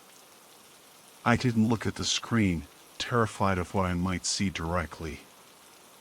I just hit record, held it there for what felt like an eternity, probably only 30 seconds, then stopped the recording and scurried back to my room, locking the door behind me. Huddled under my covers, I finally dared to watch the video. My hand trembled as I pressed play. The screen showed the dimly lit hallway, the edge of the mirror frame, a sliver of the reflective surface. Dust motes drifted lazily. The audio track was just the low hum of the house, my own shaky breathing. Nothing happened.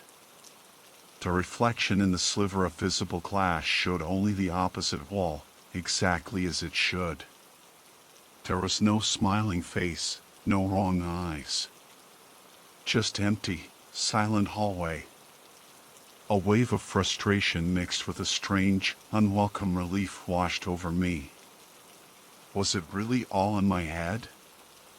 Was I so sleep-deprived, so stressed, that I was hallucinating? But the relief was short-lived. The feeling persisted. The sense of being watched, especially near the hallway. The cold dread that seeped into the house after dark. And the glimpses continued. One night, I dropped my toothbrush just as I was leaving the bathroom. As I bent down to pick it up, my eyes flicked upwards towards the mirror at the end of the hall. For a fraction of a second, longer than ever before, I saw it clearly. The reflection wasn't bending down. It was standing perfectly still, head tilted slightly as if curious, that grotesque smile fixed firmly in place, its dark eyes staring directly at me, seeing me fumble on the floor. It knew I could see it. I scrambled up, toothbrush forgotten, and fled back to my room, slamming the door shut. That incident marked a shift. The reflection felt less like a passive, distorted image and more like an entity. An observer. Waiting. It wasn't just my reflection behaving strangely, it felt like something else was looking out from my reflection. Something trapped, perhaps. Or something using my image as a disguise? The possibilities terrified me. I started examining the mirror more closely during the day, running my fingers over the tarnished frame, tracing the disturbing, screaming faces hidden in the carvings.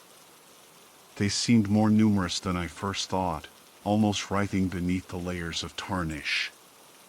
The glass itself felt cold to the touch, even on warm days, colder than the surrounding air. There were no maker's marks, no labels, nothing to indicate its origin or age beyond Mom's Gothic revival guess. It was anonymous, silent, guarding its secrets. The isolation was crushing. I couldn't tell my mom. My friends would think I was crazy or making it up for attention. I was alone with this thing that lived in the hallway mirror, this smiling imposter that wore my face. The nights grew longer, the silence deeper, and the feeling of its gaze, even when I wasn't looking, became a constant pressure at the edge of my awareness. I knew, with a certainty that chilled me to the bone, that this couldn't go on. Something had to give. And I had a dreadful feeling it wouldn't be the mirror. The breaking point came not with a scream, but with a whisper. I was standing in my bedroom doorway one night, paralyzed by the now familiar dread that radiated from the end of the hall. I hadn't even made it to the bathroom this time. The mere thought of walking the corridor felt like wading through ice water. The house was utterly silent, save for the frantic thumping of my own heart. And then, I heard it. Faint, dry, like rustling leaves or crackling static, seeming to come directly from the mirror's location, Sophia. It wasn't my mom's voice, nor any voice I recognized. It was thin, ancient, and filled with a chilling amusement. My breath hitched. Every rational explanation fled my mind. Fatigue, stress, hallucination, none of them could account for hearing my name whispered in that dead, empty hallway by something that wasn't there. Or rather, something that was only there when I glanced at the mirror. That whisper snapped the thread of my carefully maintained avoidance. Fear warred with a sudden, desperate anger. Anger at the thing in the mirror, anger at my own helplessness, anger at being trapped in my own home. I couldn't live like this anymore, constantly looking over my shoulder, terrified of my own reflection, haunted by whispers in the dark. Something had to be done. Fueled by adrenaline and a recklessness born of sleep deprivation and sheer terror, I did something I hadn't dared to do before. I walked deliberately down the hallway, straight towards the mirror, my eyes fixed on its surface. As I approached, the dim night light flickered erratically. The air grew noticeably colder, raising goosebumps on my arms despite the stuffy night air. And the reflection, it resolved itself instantly. No peripheral glimpse needed this time. It was waiting for me. There I stood, or rather, there it stood, wearing my face, my pajamas, my terrified expression mirrored perfectly for a horrifying instant before morphing. The eyes darkened into those familiar, empty pits, yet they burned with an intelligence, a malevolence that was utterly inhuman. And the smile spread across its my face, slow, deliberate, impossibly wide, splitting the cheeks, filled with far too many sharp, needle-like teeth. It wasn't just not my smile, it was anatomically wrong, a predator's maw crudely superimposed onto my features. It raised its hand, mirroring my own hesitant movement, but its fingers seemed longer, tipped with darkness. We stood inches apart, separated only by the thin, rippling pane of antique glass. The cold radiating from it was intense now, biting at my skin. I could almost smell it, a faint scent of decay, damp earth, and something metallic, like old blood. "What do you want?" I whispered, my voice trembling, barely audible. The smiling reflection didn't answer with words.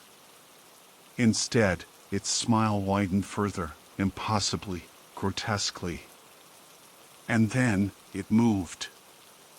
Not mirroring me.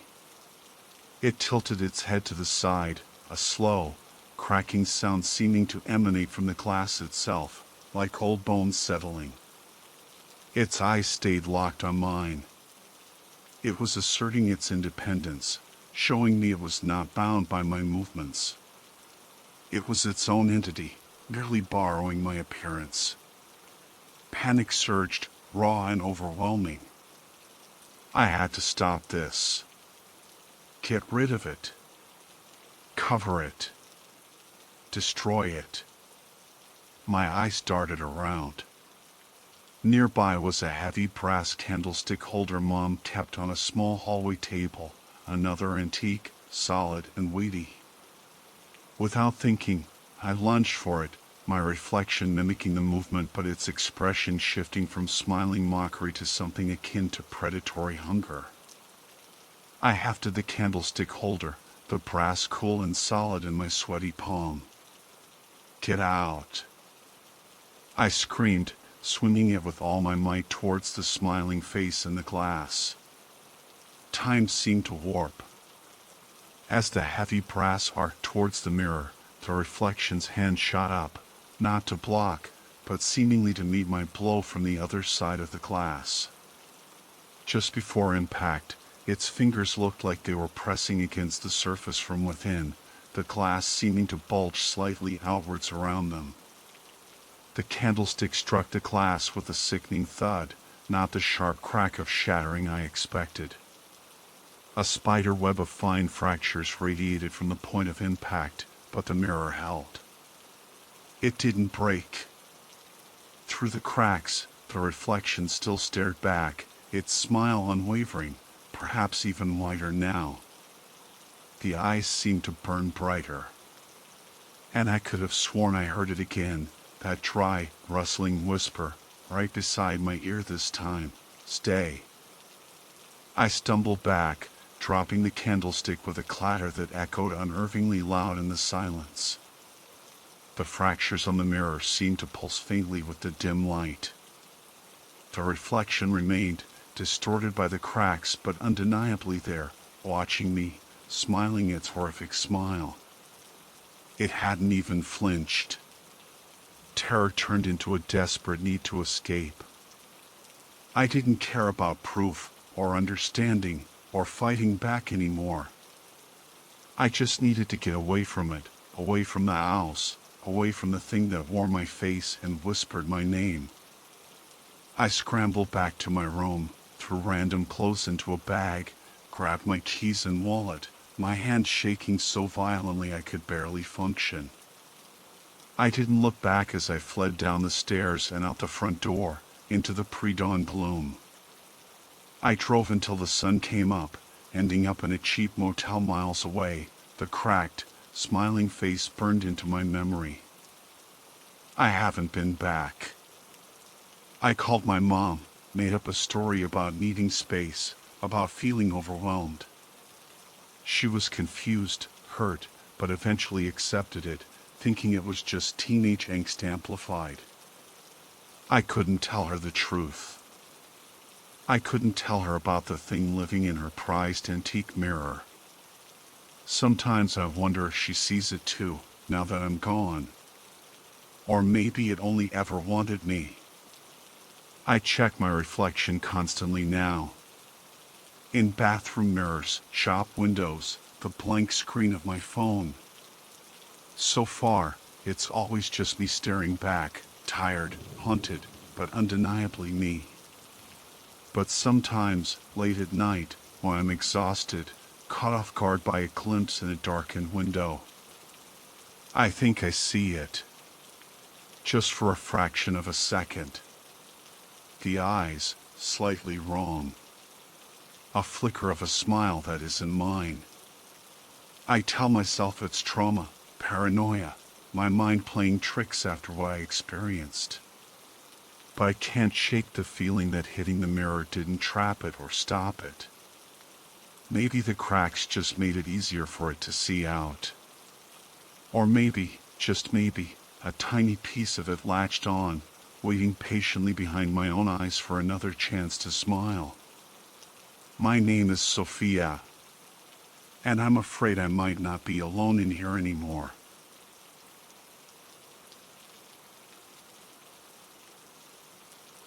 My name's Jacob.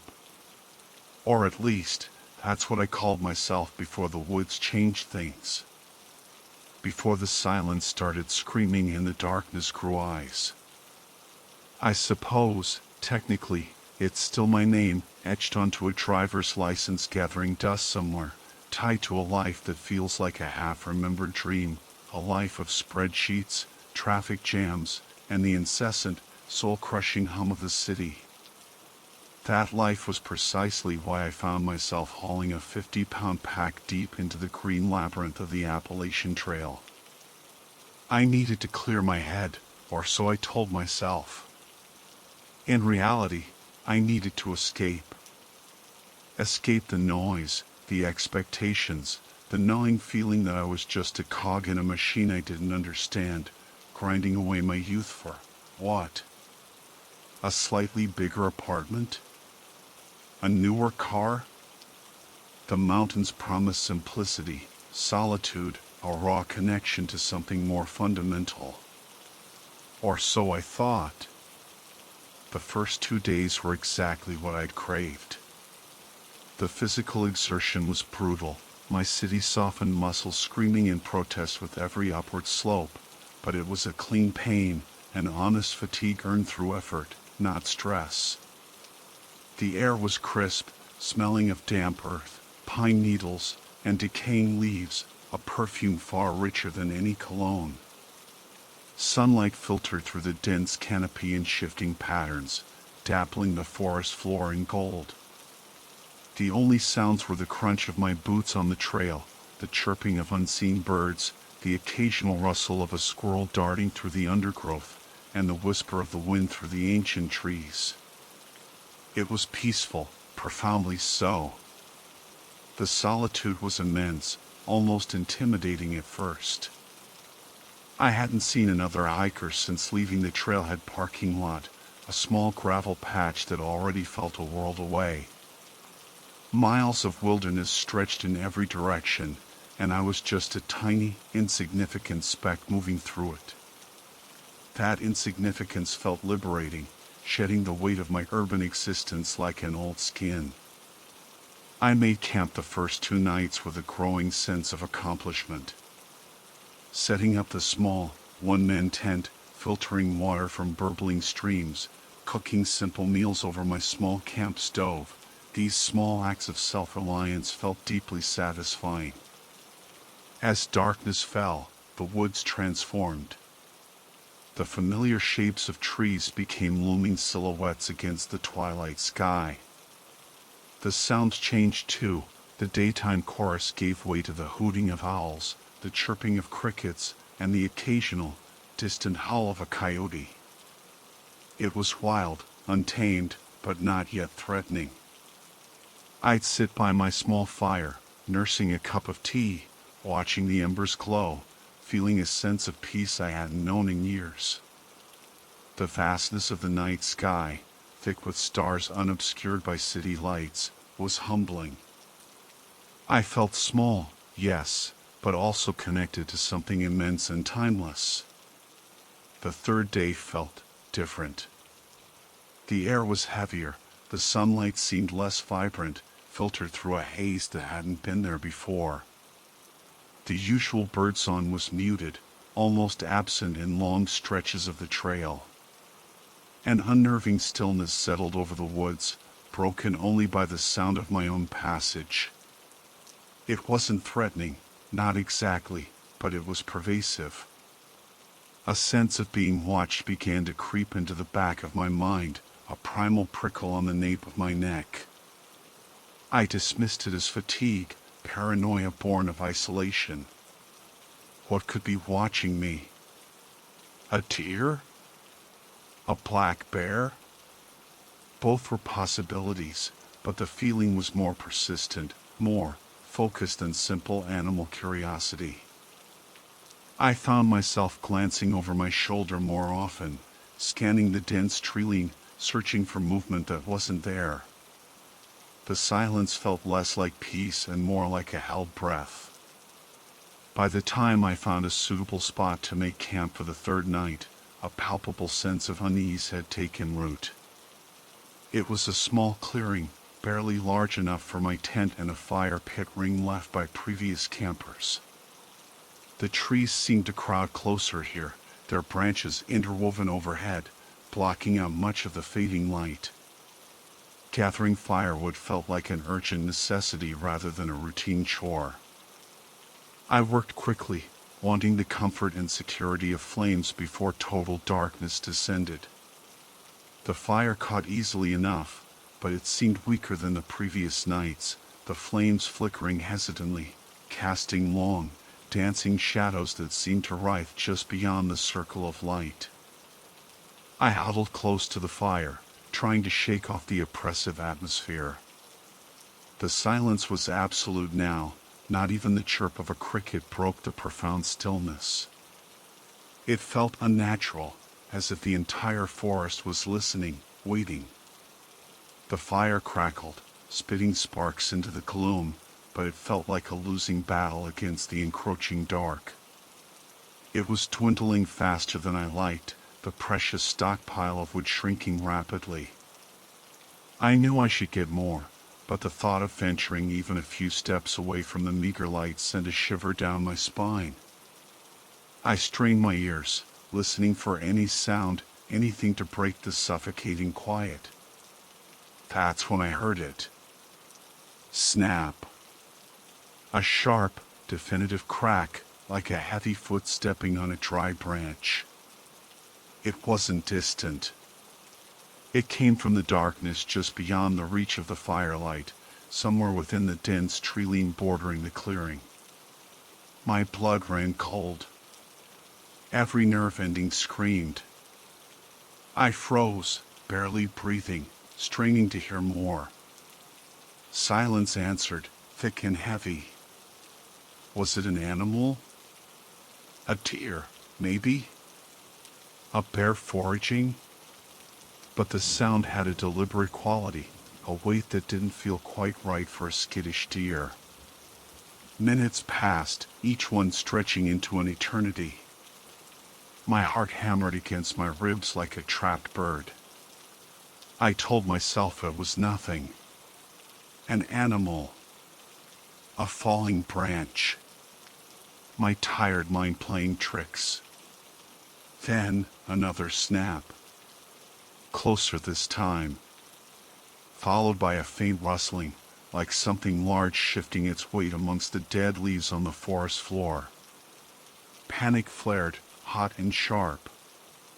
My hand instinctively went to the heavy-duty flashlight clipped to my pack. With trembling fingers, I unclipped it, flicked the switch. The powerful beam sliced through the darkness, illuminating the trunks of trees, tangled underbrush, and nothing. I swept the light back and forth, my breath catching in my throat. Where had the sound come from? I slowly raised the beam, panning it higher up the tree line, following the line of the trunks towards the canopy. And then I saw them. 2 pinpricks of light. Red light. Reflecting back at me from the darkness, just beyond the edge of the clearing. My first thought, illogical in its panic, was animal eyes. But they were too high. Far too high off the ground for any deer, any bear, any creature native to these woods. They were easily 8, maybe 9 feet up, nestled amongst the higher branches of an old oak. And they weren't just reflecting my flashlight beam, they seemed to possess their own faint, internal luminescence, a dull, malevolent crimson glow. They were perfectly still, fixed, watching me. Not blinking. Just staring. Time stopped. The forest, the fire, my own heartbeat, everything seemed to fade away except for those 2 burning red points in the suffocating darkness. They were high, impossibly high, and they were looking right at me. An intelligence radiated from them, ancient and predatory. My flashlight beam wavered, my hand shaking uncontrollably. The woods were no longer silent, they were holding their breath, and something utterly alien was watching me from the trees. The dwindling fire offered no comfort, my small tent no sanctuary. I was exposed, vulnerable, and utterly, terrifyingly alone with eyes that should not exist.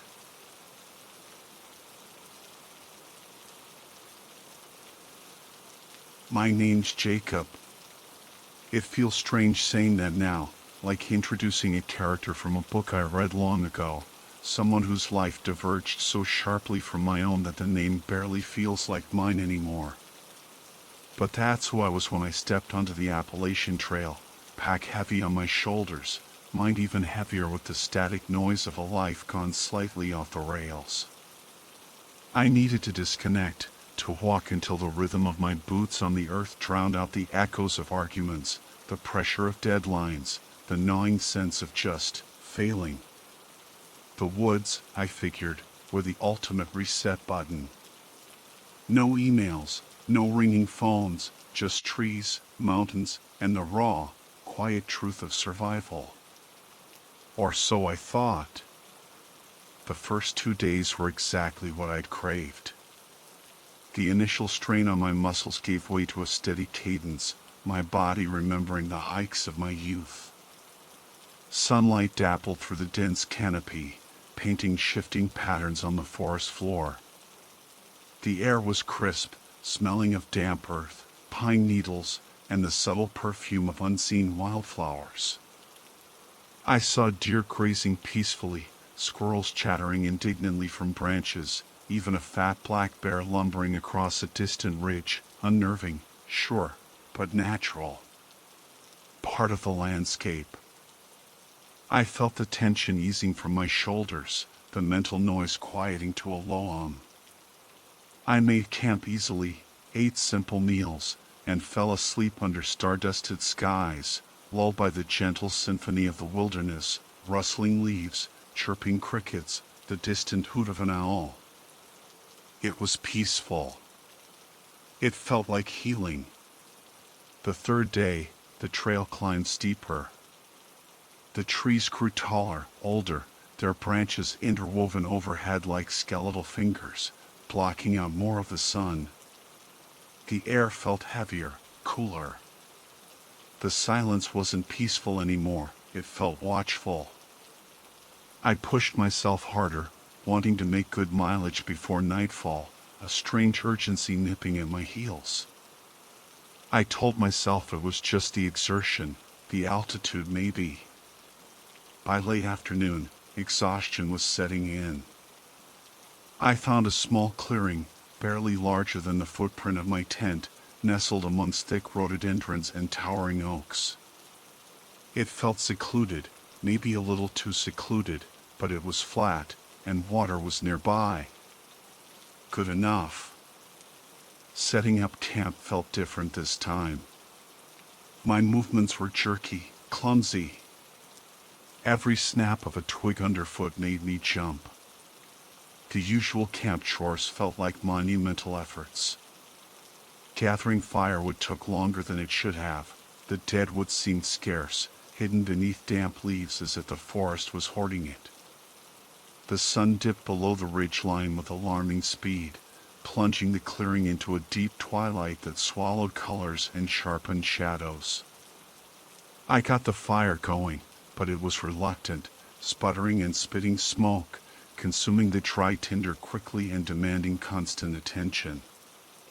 It threw off a weak, flickering orange glow that barely pushed back the encroaching darkness. The shadows cast by the firelight danced and writhed at the edges of the clearing, twisting familiar shapes into monstrous forms. The trees surrounding me weren't just trees anymore. They were tall, silent sentinels, their trunks lost in the gloom, their upper reaches merging with the starless, overcast sky. The air grew colder, biting at my exposed skin. The night sound started, the usual crickets and frogs, but tonight they sounded strained, hesitant, drowned out by the loud thumping of my own heart. An unnatural stillness settled over the woods, broken only by the crackle of my struggling fire and the whisper of a breeze high in the unseen canopy. I huddled closer to the weak flames, pulling my jacket tighter. The warmth was pathetic, barely reaching my face. I tried to eat some trail mix, but my appetite was gone, replaced by a knot of anxiety in my stomach. Why was I so on edge? It was just the woods. Just another night. I'd camped alone dozens of times. But something felt wrong. The isolation, which had felt liberating just yesterday, now felt oppressive, suffocating. I felt intensely, undeniably alone, yet paradoxically, I also had the chilling sensation of being watched. My skin prickled. I kept glancing over my shoulder, into the impenetrable darkness beyond the firelight's reach, expecting. I didn't know what. That's when I heard it. Not the usual rustle of leaves or the scurry of some small nocturnal creature. This was definite. Snap. A thick branch breaking under weight, somewhere close, just beyond the ring of firelight, deeper in the trees to my left. My head snapped up, every muscle tensed. "Hello?" I called out, my voice sounding thin and weak in the vast silence. Maybe another hiker? Unlikely, this late, this far off the main path. More likely an animal. A deer, maybe. Or a bear, drawn by the smell of my food, despite my careful storage. I reached for my heavy-duty flashlight, my hand trembling slightly. Another snap, closer this time, followed by a heavy, deliberate crunch of leaves underfoot. This wasn't a deer nervously picking its way through the underbrush. This sounded bigger, slower, purposeful. My heart hammered against my ribs. Fear, cold and sharp, pierced through the unease that had been building all evening. I fumbled with the flashlight switch, the beam slicing through the darkness, cutting a swathe through the tree trunks and tangled undergrowth. I swept the light back and forth, searching the area where the sounds originated. Leaves, branches, dark tree bark. Nothing. Who's there? I yelled, trying to inject authority into my voice, trying to mask the tremor. Silence answered me. The crickets had stopped. The frogs were quiet. Even the wind seemed to hold its breath. The only sound was the dying hiss of my fire and the frantic drumming in my ears. I held the flashlight beam steady, panning it slowly across the tree line again. My breath hitched. There. Just at the edge of the beam's reach, nestled in the blackness between two thick oak trunks. Two pinpricks of light, reflecting my flashlight beam. Red, like tiny embers floating in the dark. My first thought, absurdly, was fox. But foxes have green or yellow eyeshine, usually. And these lights, they were too high off the ground. Way too high. I'm not short, maybe 6 feet tall, and my flashlight beam was angled slightly upwards as I stood. These red dots were easily 7, maybe 8 feet off the forest floor. No deer stood that tall. No bear, unless it was standing fully upright, perfectly still, watching me.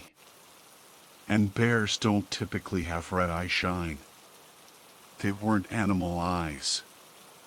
Animal eyes flicker, shift, belong to a head that moves, scanning. These were perfectly still, perfectly round, glowing with a steady, malevolent intensity. They didn't blink. They just stared. Fixed on me. 2 points of crimson burning in the infinite black, much, much higher than they had any right to be. The blood ran cold in my veins. The flashlight felt impossibly heavy in my suddenly numb hand. My fire gave a final, pathetic sputter, casting my face in shadow as the red eyes continued to bore into me from the suffocating darkness. Time seemed to warp, stretching into an agonizingly slow crawl while simultaneously compressing my thoughts into a frantic, useless jumble. My feet felt rooted to the spot, welded to the damp earth by sheer terror. The flashlight beam wavered, my arm shaking uncontrollably. Those red eyes. They didn't move, didn't blink, just burned with that cold, unwavering intensity from the impossible height. They weren't reflecting my light passively, they felt like they were generating their own malevolent glow, pinning me in place like an insect under a collector's gaze. My mind raced, desperately trying to categorize, to explain. An owl? No, owls don't have red eye shine, and certainly not that high or that steady. A trick of the light? Reflections off what leaves or fungi? But the pinpricks were too distinct, too perfectly round, too deliberately placed. A person on stilts with red reflectors? The absurdity of the thought almost made me want to laugh, a hysterical bubble rising in my chest, but the raw fear choked it down. This felt ancient, primal, something utterly outside the realm of human pranksters or known wildlife. The silence pressed in, thick and heavy like velvet. The fire was little more than glowing embers now, offering no comfort, no real light, just a faint orange pulse against the overwhelming blackness. I strained my ears, listening for any sound, breathing, a rustle, anything to give form to the watcher. Nothing. Just the impossibly loud thudding of my own blood pounding in my ears and the faint, high-pitched whine of my own strained nerves. Then, one of the red lights shifted. Not blinked, but moved slightly to the left, maybe an inch, with a slow, fluid motion that sent a fresh wave of ice through my veins. It was like a head tilting slightly, considering me. The stillness had been terrifying, but the movement was worse. It confirmed this wasn't an illusion. It was alive. It was aware. A strangled gasp escaped my lips. I took an involuntary step back, stumbling slightly on uneven ground. The movement seemed to break the spell momentarily. Adrenaline surged, screaming run. But run where? Into the pitch-black woods, away from the dying fire, away from the feeble beam of my flashlight? Towards what else might be out there? My tent seemed like a flimsy, pathetic shelter against whatever watched me from the trees. Get out of here. I finally managed to shout, the words cracking with fear. Leave me alone. There was no response. No sound, no reaction from the red eyes. It was as if my words were meaningless, absorbed by the oppressive silence. I swept the flashlight beam frantically below the eyes, trying to illuminate a body, a shape, anything. The beam caught only the rough bark of trees, tangled undergrowth, and deep shadows. There was no discernible form connected to those glowing points. It was like they were just floating there, suspended in the darkness, impossibly high. Did I imagine a faint clicking sound then? Like chitinous plates rubbing together, or dry bones rattling? It was barely audible, right at the edge of hearing, perhaps just the sound of the cooling embers or my own overactive imagination. But it added another layer of alien wrongness to the encounter. Panic clawed at my throat. I needed to do something, anything other than stand here like paralyzed prey. My eyes darted around the edge of the clearing. A rock, maybe fist-sized, lay near the fire pit.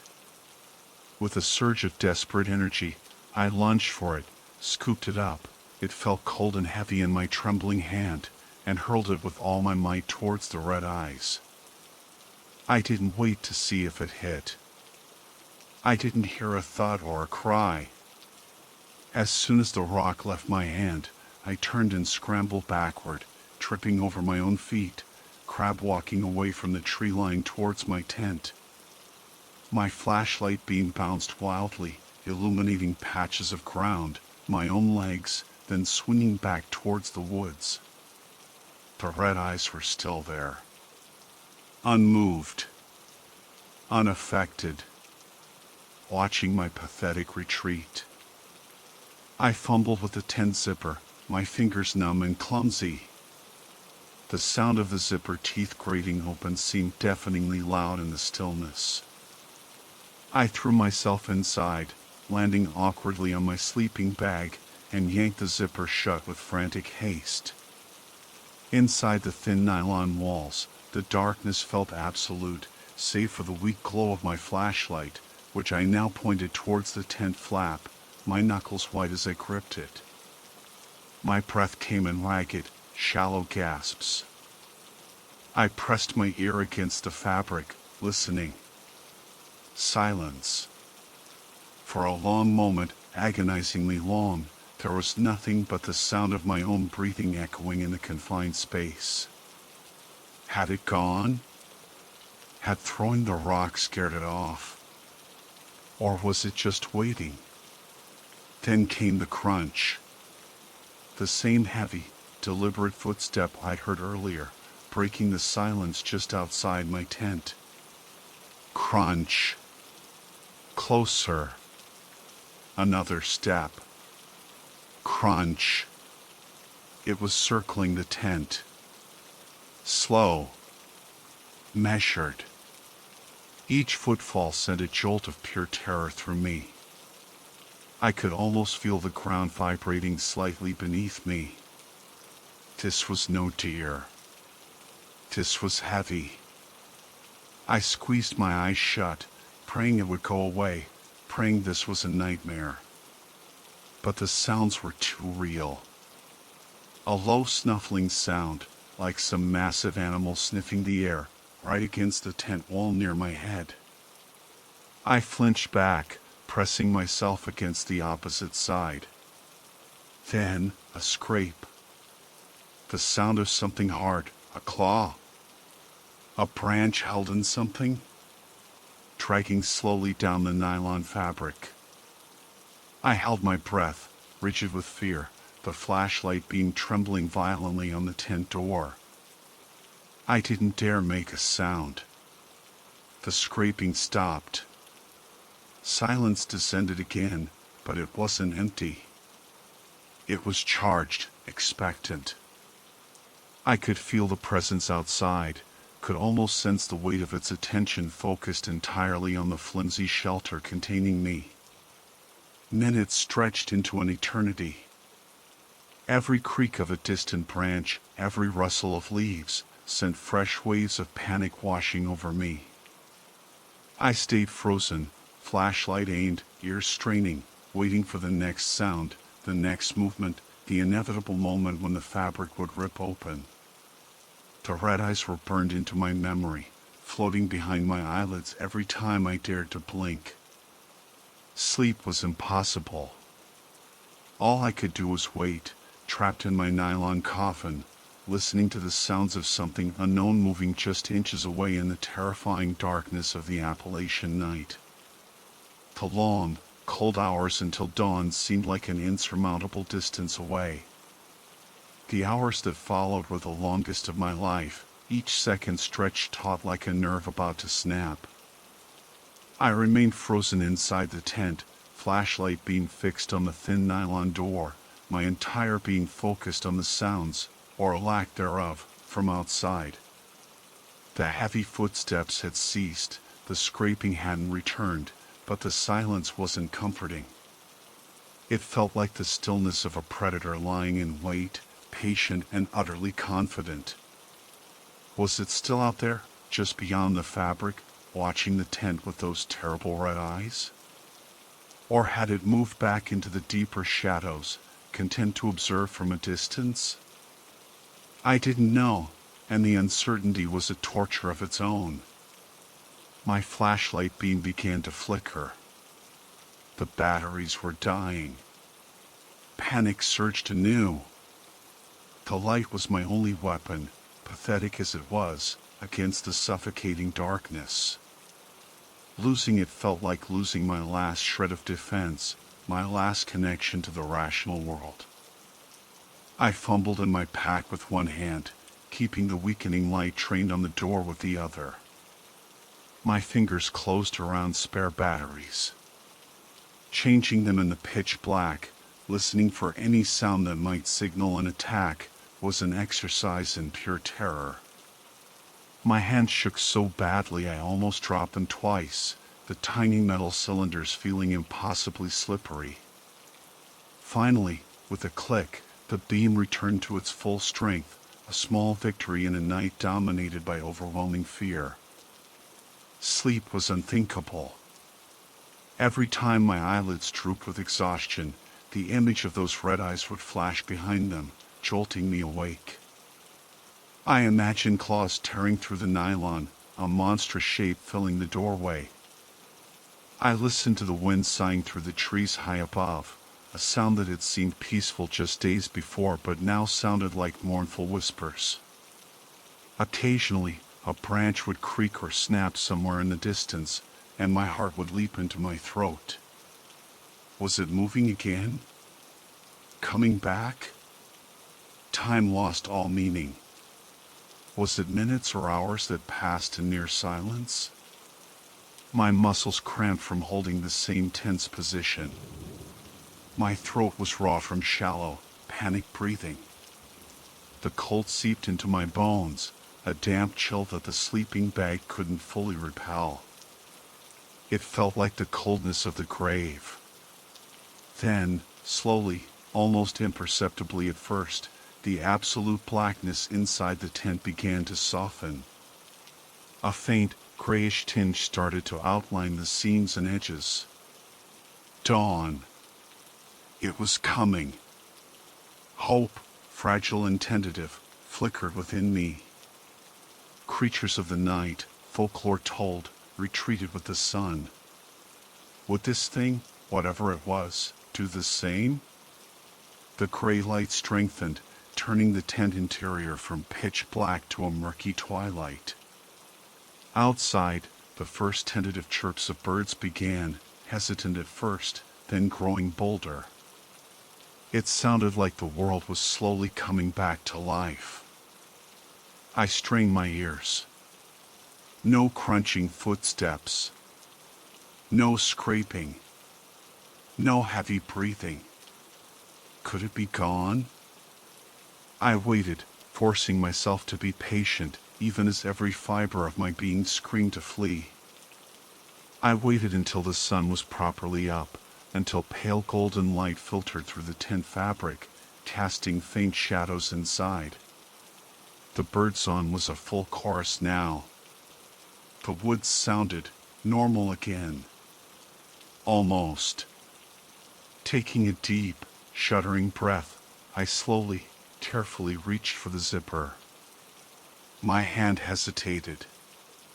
What if it was still out there, waiting for me to emerge? What if opening the tent was the last mistake I ever made? But staying here wasn't an option.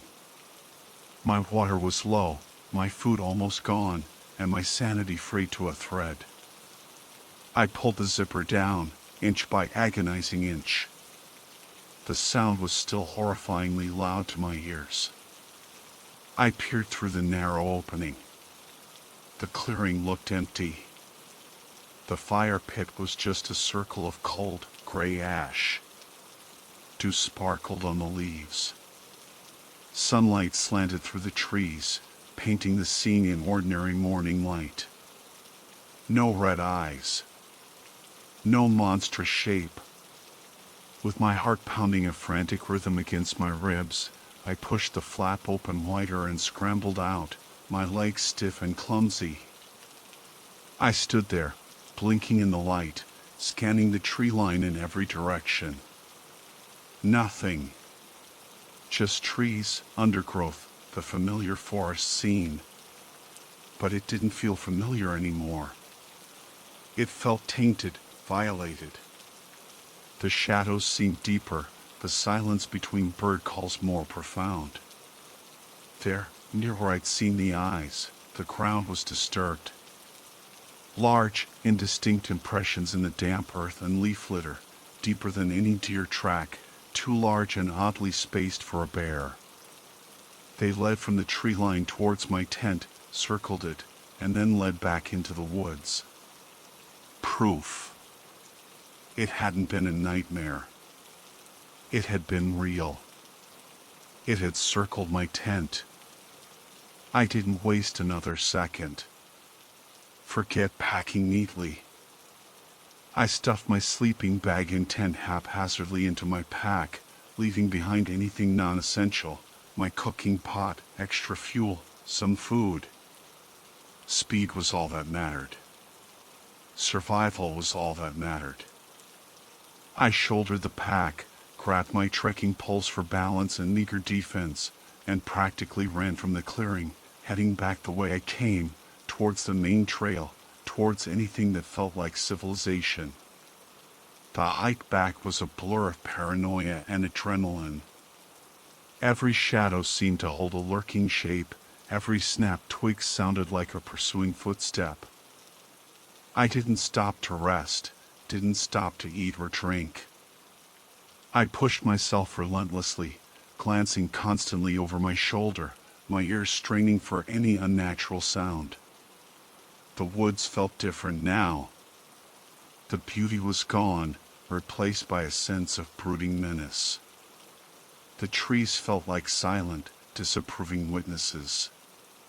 The isolation I had craved now felt like a death sentence. I imagined those red eyes watching me from behind every trunk, tracking my panicked flight. It took me hours, stumbling, sweating, driven by pure fear, to reach a section of the trail that felt more open, more traveled. Seeing a discarded granola bar wrapper near the path almost made me weep with relief, a sign of other humans. Eventually, heart pounding, legs screaming, I burst out onto a gravel access road, waving frantically at the first pickup truck that rumbled past. The driver, a weathered old man with kind eyes, looked startled by my wild appearance, scratched, muddy, eyes wide with terror. I babbled something incoherent about being lost, needing help, needing to get out of the woods now. He must have seen the genuine fear in my eyes because he didn't ask too many questions, just told me to hop in. As we drove away, bouncing down the rough road, I looked back at the dense wall of trees lining the Appalachian Trail. It looked peaceful, green, and inviting in the afternoon sun. But I knew better. I knew what lurked in those deep shadows, what watched from heights no natural creature could reach. I never told the driver, or anyone else, the full story of the red eyes and the sounds outside my tent. Who would believe me? They'd say I was exhausted, hallucinating, spooked by bears. But I know what I saw. I know what I heard. My name is Jacob. I went into the woods seeking peace, a reset. I found something else entirely. Something ancient, unknown, and utterly terrifying. I left a part of myself back there in that clearing, a part of my sanity, my belief in a rational world. And sometimes, late at night, when the house is quiet, I think I can still hear the faint crunch of heavy footsteps on damp leaves, and I find myself staring into the darkness, half expecting to see two pinpricks of red light, watching me still. The woods didn't clear my head, they filled it with a darkness I'll never escape.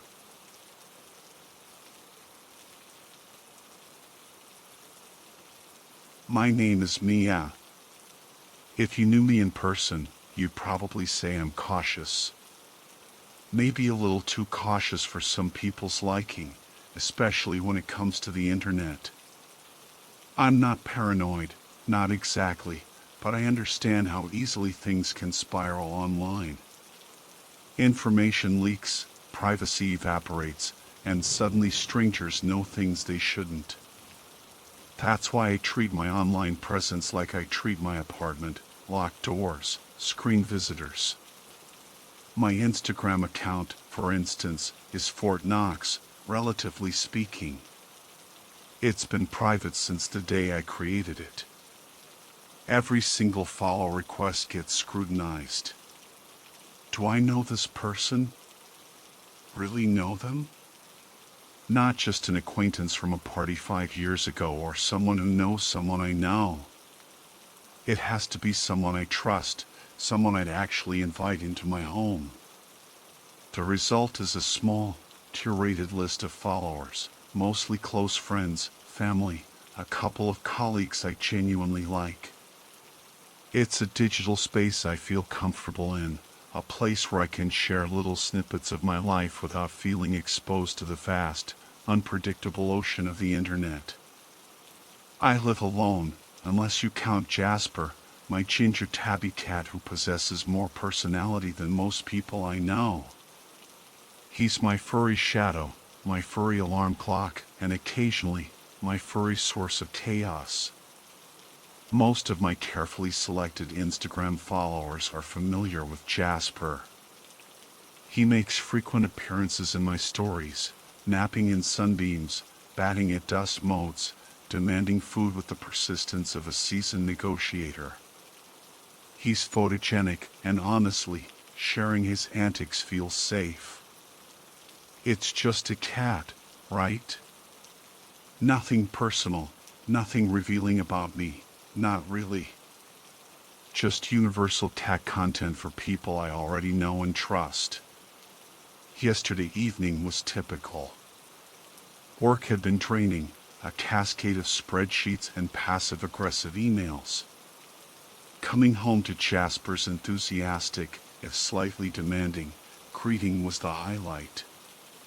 After dinner, while I was winding down on the couch, scrolling absently through my phone, Jasper started attacking one of his favorite toys, a battered, feathered thing on a string.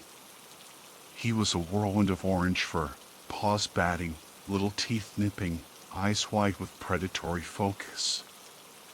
It was hilarious and adorable, the kind of mundane, perfect little moment that makes you smile. On impulse, I opened Instagram, switched to the story camera, and filmed him for about 10 seconds. Just the cat, the toy, a sliver of my rug, and the sound of his tiny growls. Nothing more. No face reveal, no glimpse of my apartment layout beyond that patch of carpet, no geotag. I trimmed it slightly, didn't even add a filter or text, and posted it to my story. A simple, harmless slice of life for my small circle. I felt that familiar, comforting sense of contained sharing.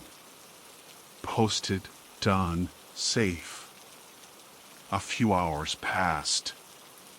I made tea, watched some mindless TV, replied to a couple of texts. The usual evening routine. Before heading to bed, I habitually tapped on my Instagram story icon to see who'd watched Jasper's latest performance.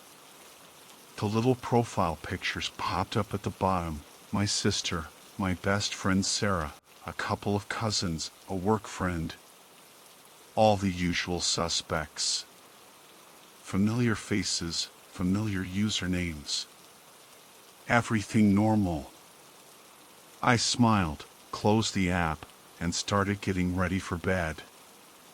Then, just as I was brushing my teeth, a flicker of doubt. Had I scrolled all the way through the viewer list? Probably. But sometimes the app could be laggy. Just to be sure, I rinsed, padded back to the living room, and picked up my phone again. I reopened Instagram, navigated back to my story, and tapped the viewer count. The list appeared again. Sarah, my sister, cousins, and one more. Right at the bottom, freshly added since my last check mere minutes ago. The username wasn't familiar. It wasn't even close to any usernames I knew. It was stark white text against the dark background, just _looking_ Mia.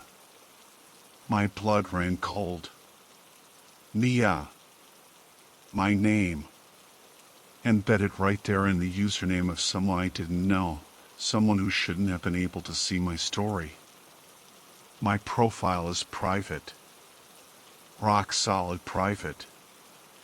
I triple-check my settings constantly. No accidental switches to public, no weird linked apps. How? My first thought was that maybe I'd approved someone ages ago who had since changed their username to this creepy configuration. It seemed unlikely. Who would change their username to something so specific and unsettling? And why now, timed perfectly with viewing my innocuous cat video? I frantically scrolled through my approved follower list. Alphabetical order. I checked under J, under M, I scanned every single name. Nobody remotely close. No deactivated accounts that might have been reactivated under this name. Nothing. This account was not on my list. It had never been approved. My thumb hovered over the username, trembling slightly. Just _looking_ Mia. It felt violating. Targeted. I tapped on it, needing to see who this was. The profile loaded instantly. It was a void. A default gray silhouette where a profile picture should be. Below it, 0 posts. 0 followers. 0 following. The only content on the entire page was the username itself. An account created, seemingly, for the sole purpose of viewing my story. An account that shouldn't exist within my walled garden. Was it a glitch? A bizarre Instagram bug? It had to be, right? Maybe the system had somehow cross-wired something, momentarily displaying a random username, coincidentally including my own? It sounded flimsy even as I thought it. The specificity was too much. Just looking. And my name. It felt deliberate. It felt like a message. My caution kicked into high gear, overriding the confusion. Glitch or not, this account didn't belong here. I jammed my thumb down on the 3 dots next to the username. Block. Are you sure you want to block just _looking_Mia? The app asked. Yes. 1,000 times yes. Block. The username vanished from my story viewers list. I let out a shaky breath, my heart still hammering against my ribs. Blocked. Gone. Problem solved, probably just a weird, unsettling digital hiccup. I tried to push the unease away, telling myself it was nothing. Just a random system error. But the name echoed in my mind. Just _looking_Mia. It felt personal. It felt like an intrusion far deeper than just a random app malfunction. It felt like someone had found a crack in my carefully constructed digital wall and was peering through, directly at me. I put the phone down, deciding to forget about it, maybe take a break from the app for a day or two. But a horrid curiosity, a need to know if the block had worked, gnawed at me. 5 minutes. Just 5 minutes later, telling myself it was just to confirm the glitch was gone, I picked up the phone again. Opened Instagram. Opened my story viewers. My breath hitched in my throat. A new name sat at the bottom of the list. Still _looking_Mia. The words swam before my eyes. It felt like a physical blow, knocking the air from my lungs. 5 minutes. It had been 5 minutes since I blocked the first account. How? How was this possible? My account was private. The block function was supposed to be absolute, a digital brick wall between me and unwanted contact. Yet, here was proof that my wall was crumbling, or perhaps, that someone had found a way to phase right through it. My hands were shaking now, the phone feeling slippery in my grasp. I tapped on still _looking_Mia, half expecting. I don't know what. Maybe some clue this time? A flicker of information? But no. It was the exact same desolate profile. The gray silhouette, the stark white numbers, 0 posts, 0 followers, 0 following. An identical ghost, just wearing a slightly different, even more menacing name tag. Still looking. The implication was clear. The block hadn't deterred them. They were still there. They knew I had blocked them, and they were letting me know it didn't matter. Panic began to claw its way up my throat, hot and suffocating. This wasn't a glitch. Glitches didn't taunt you. Glitches didn't adapt. This was something else. Something deliberate, invasive, and terrifyingly effective.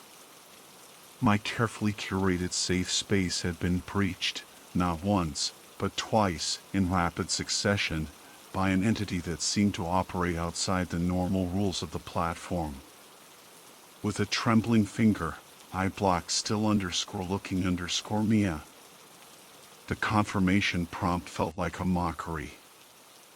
Are you sure? Yes, damn it, I was sure. Block. Again, the username vanished from the viewer list. But this time, there was no relief. No sense of restore control. Just a sickening certainty that it wouldn't make a difference. Whoever, or whatever, this was, they weren't playing by the rules. Blocking was like trying to catch smoke with a net. I couldn't just sit there. I got up, paced the length of my small living room. My gaze darted towards the windows, the blinds tightly shut. Was someone physically watching me? Could this digital harassment be linked to something more tangible? I checked the deadbolt on my front door, locked, as always. The chain was fastened. Logically, I knew this Instagram thing was likely happening remotely, miles away, maybe even continents away. But logic was rapidly losing ground to primal fear. The feeling of being watched, of being targeted by an unseen, persistent observer, made my own apartment feel less like a sanctuary and more like a cage. Jasper, sensing my agitation, rubbed against my ankles, purring nervously. I scooped him up, holding his warm, vibrating body close like a talisman. 10 minutes. That's how long I waited this time, perched on the edge of my couch, phone clutched in my hand, Jasper now nestled uneasily in my lap.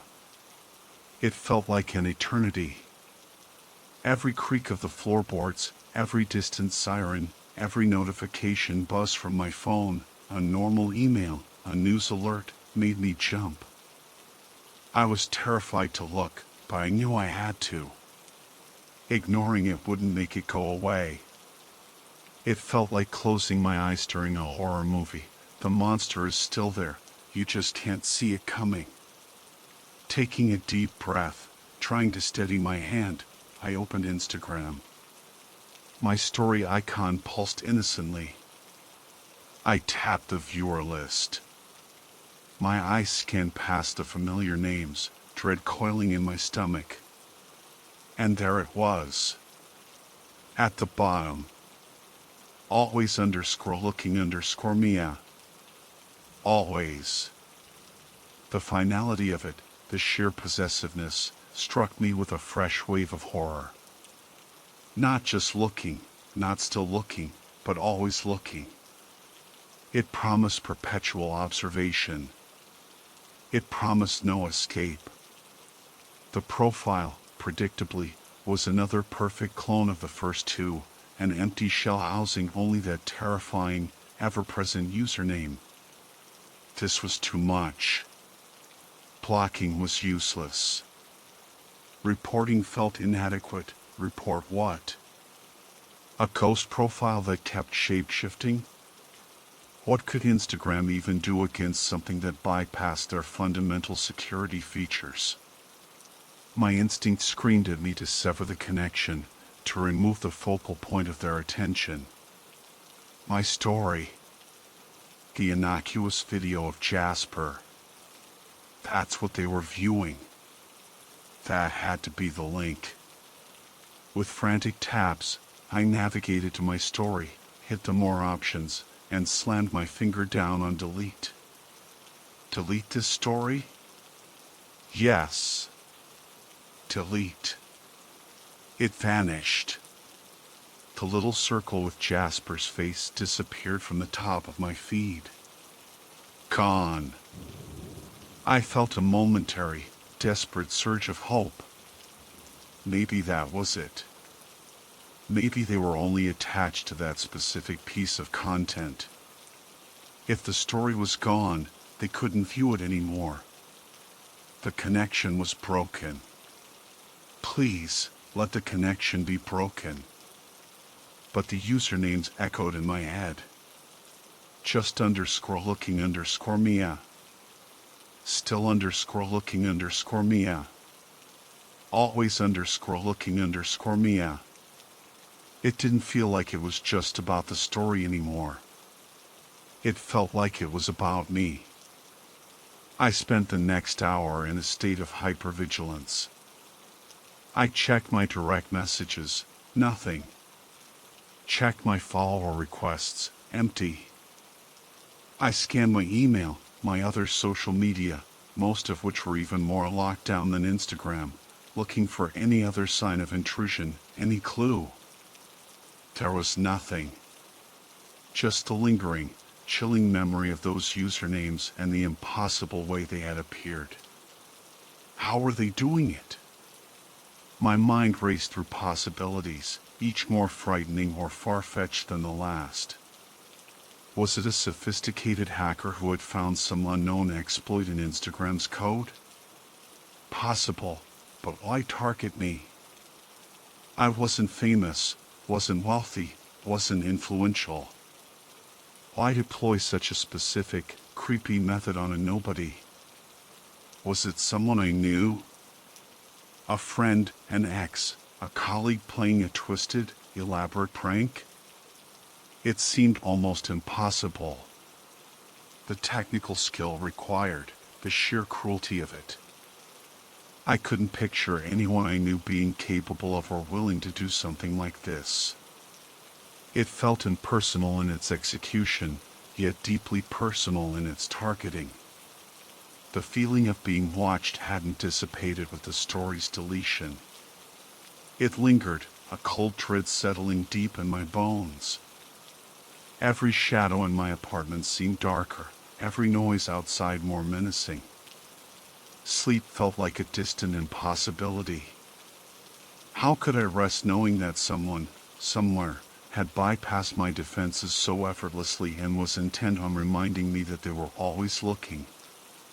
The digital wall had not just been cracked, it felt like it had dissolved entirely, leaving me exposed and vulnerable. The thought began to solidify in my mind, a drastic measure I hadn't seriously considered before. Maybe the only way to stop them looking was to remove myself from view entirely. Maybe I needed to deactivate my account. Always _looking_ Mia.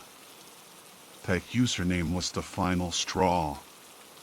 It wasn't just a creepy anomaly anymore, it felt like a declaration, a promise of inescapable surveillance. Blocking was pointless. Deleting the story hadn't stopped them. My private sanctuary had been irrevocably breached by something that defied explanation and ignored the rules. The thought of reactivating my account, even for a second, felt unbearable. What would be next? Forever _looking_ Mia? Inside _your_walls_ Mia? My imagination, fueled by adrenaline and terror, supplied endless variations, each more horrifying than the last. There was only one option left, drastic as it seemed. It felt like setting fire to my own house because a ghost was inside, but I was out of choices. I had to erase the space they were invading. I had to deactivate. Navigating through the Instagram settings felt like performing a grim ritual. Settings account, delete your account. The app, naturally, tried to dissuade me. Are you sure? Why are you leaving? Consider temporary deactivation instead. It offered flimsy reasons, worry about data usage, too many ads, none of which came close to the impossible horror I was experiencing. There wasn't a checkbox for being stalked by a digital phantom that can bypass blocks and privacy settings at will. I chose something else, my fingers fumbling on the screen. Then came the final confirmation, the password entry, the stark red button, permanently delete my account. I hesitated for only a second, the usernames flashing in my mind like afterimages on a screen. Just looking. Still looking. Always looking. I pressed the button. A loading spinner, then confirmation. My account was scheduled for deletion. It would vanish completely after 30 days if I didn't log back in. There was no chance of that. The app logged me out. The familiar icon on my phone screen suddenly felt alien, useless.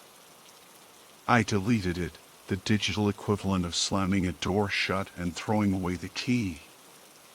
A wave of something akin to relief washed over me, thin and fragile, immediately followed by a chilling counter-thought. What if deleting the account didn't matter? What if they weren't looking through Instagram anymore, but had already found another way? What if I hadn't locked them out, but had simply blinded myself, removing my only way of knowing if they were still there? The silence that followed felt profound, heavy. The constant, low-level hum of potential notifications was gone. My digital window to friends and family was shuttered.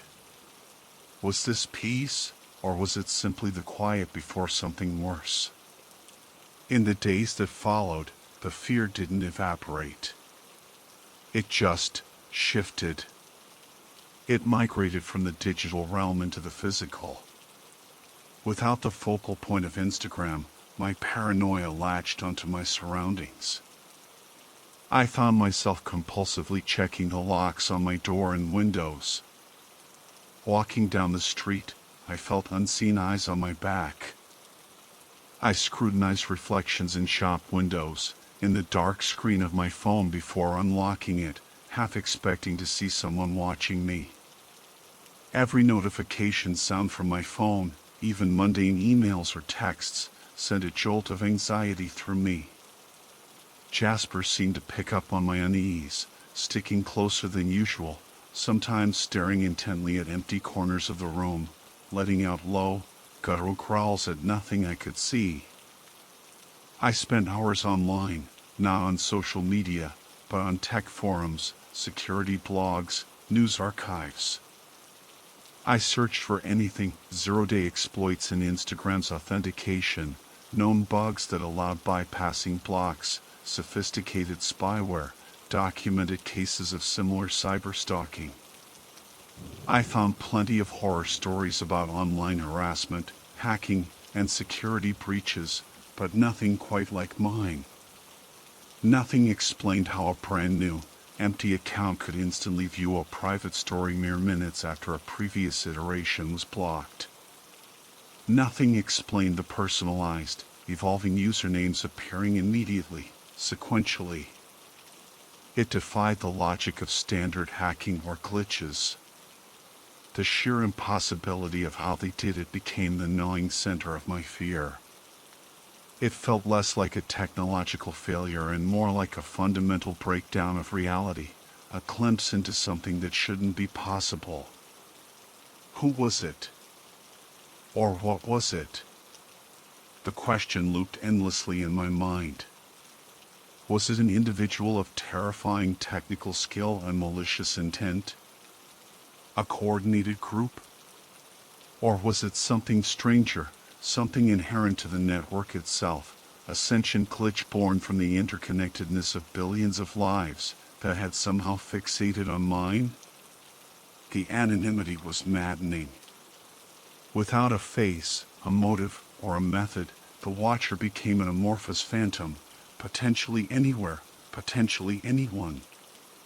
My Instagram account is long gone now. deleted permanently, wiped from their servers, theoretically. I haven't had any more direct, named contact like just_looking_Mia. No follow-up emails, no weird DMs on other platforms. By all logical measures, the problem stopped when I deleted the account. But the feeling hasn't gone away. The feeling of being watched persists, a low-frequency hum beneath the surface of my daily life. Sometimes, when I'm home alone, I'll catch a movement in the periphery of my vision, or hear a faint click that sounds unnervingly like a camera shutter. I tell myself it's just my nerves, residual paranoia from the incident. But I can't shake the sensation, the deep-seated conviction that the entity behind those usernames didn't just disappear. It simply stopped announcing its presence. How are they getting through? That question, the one that echoed in my mind as I deactivated my account, remains unanswered. It hangs in the air, a constant reminder of the vulnerability I felt, the vulnerability I still feel. Deleting Instagram didn't rebuild the wall, it just took away my ability to see the crack. But I know it's still there. I can feel it. It feels like someone is still peering through the fracture in the digital fabric, their gaze fixed right on me. Just looking. Still looking. Always looking.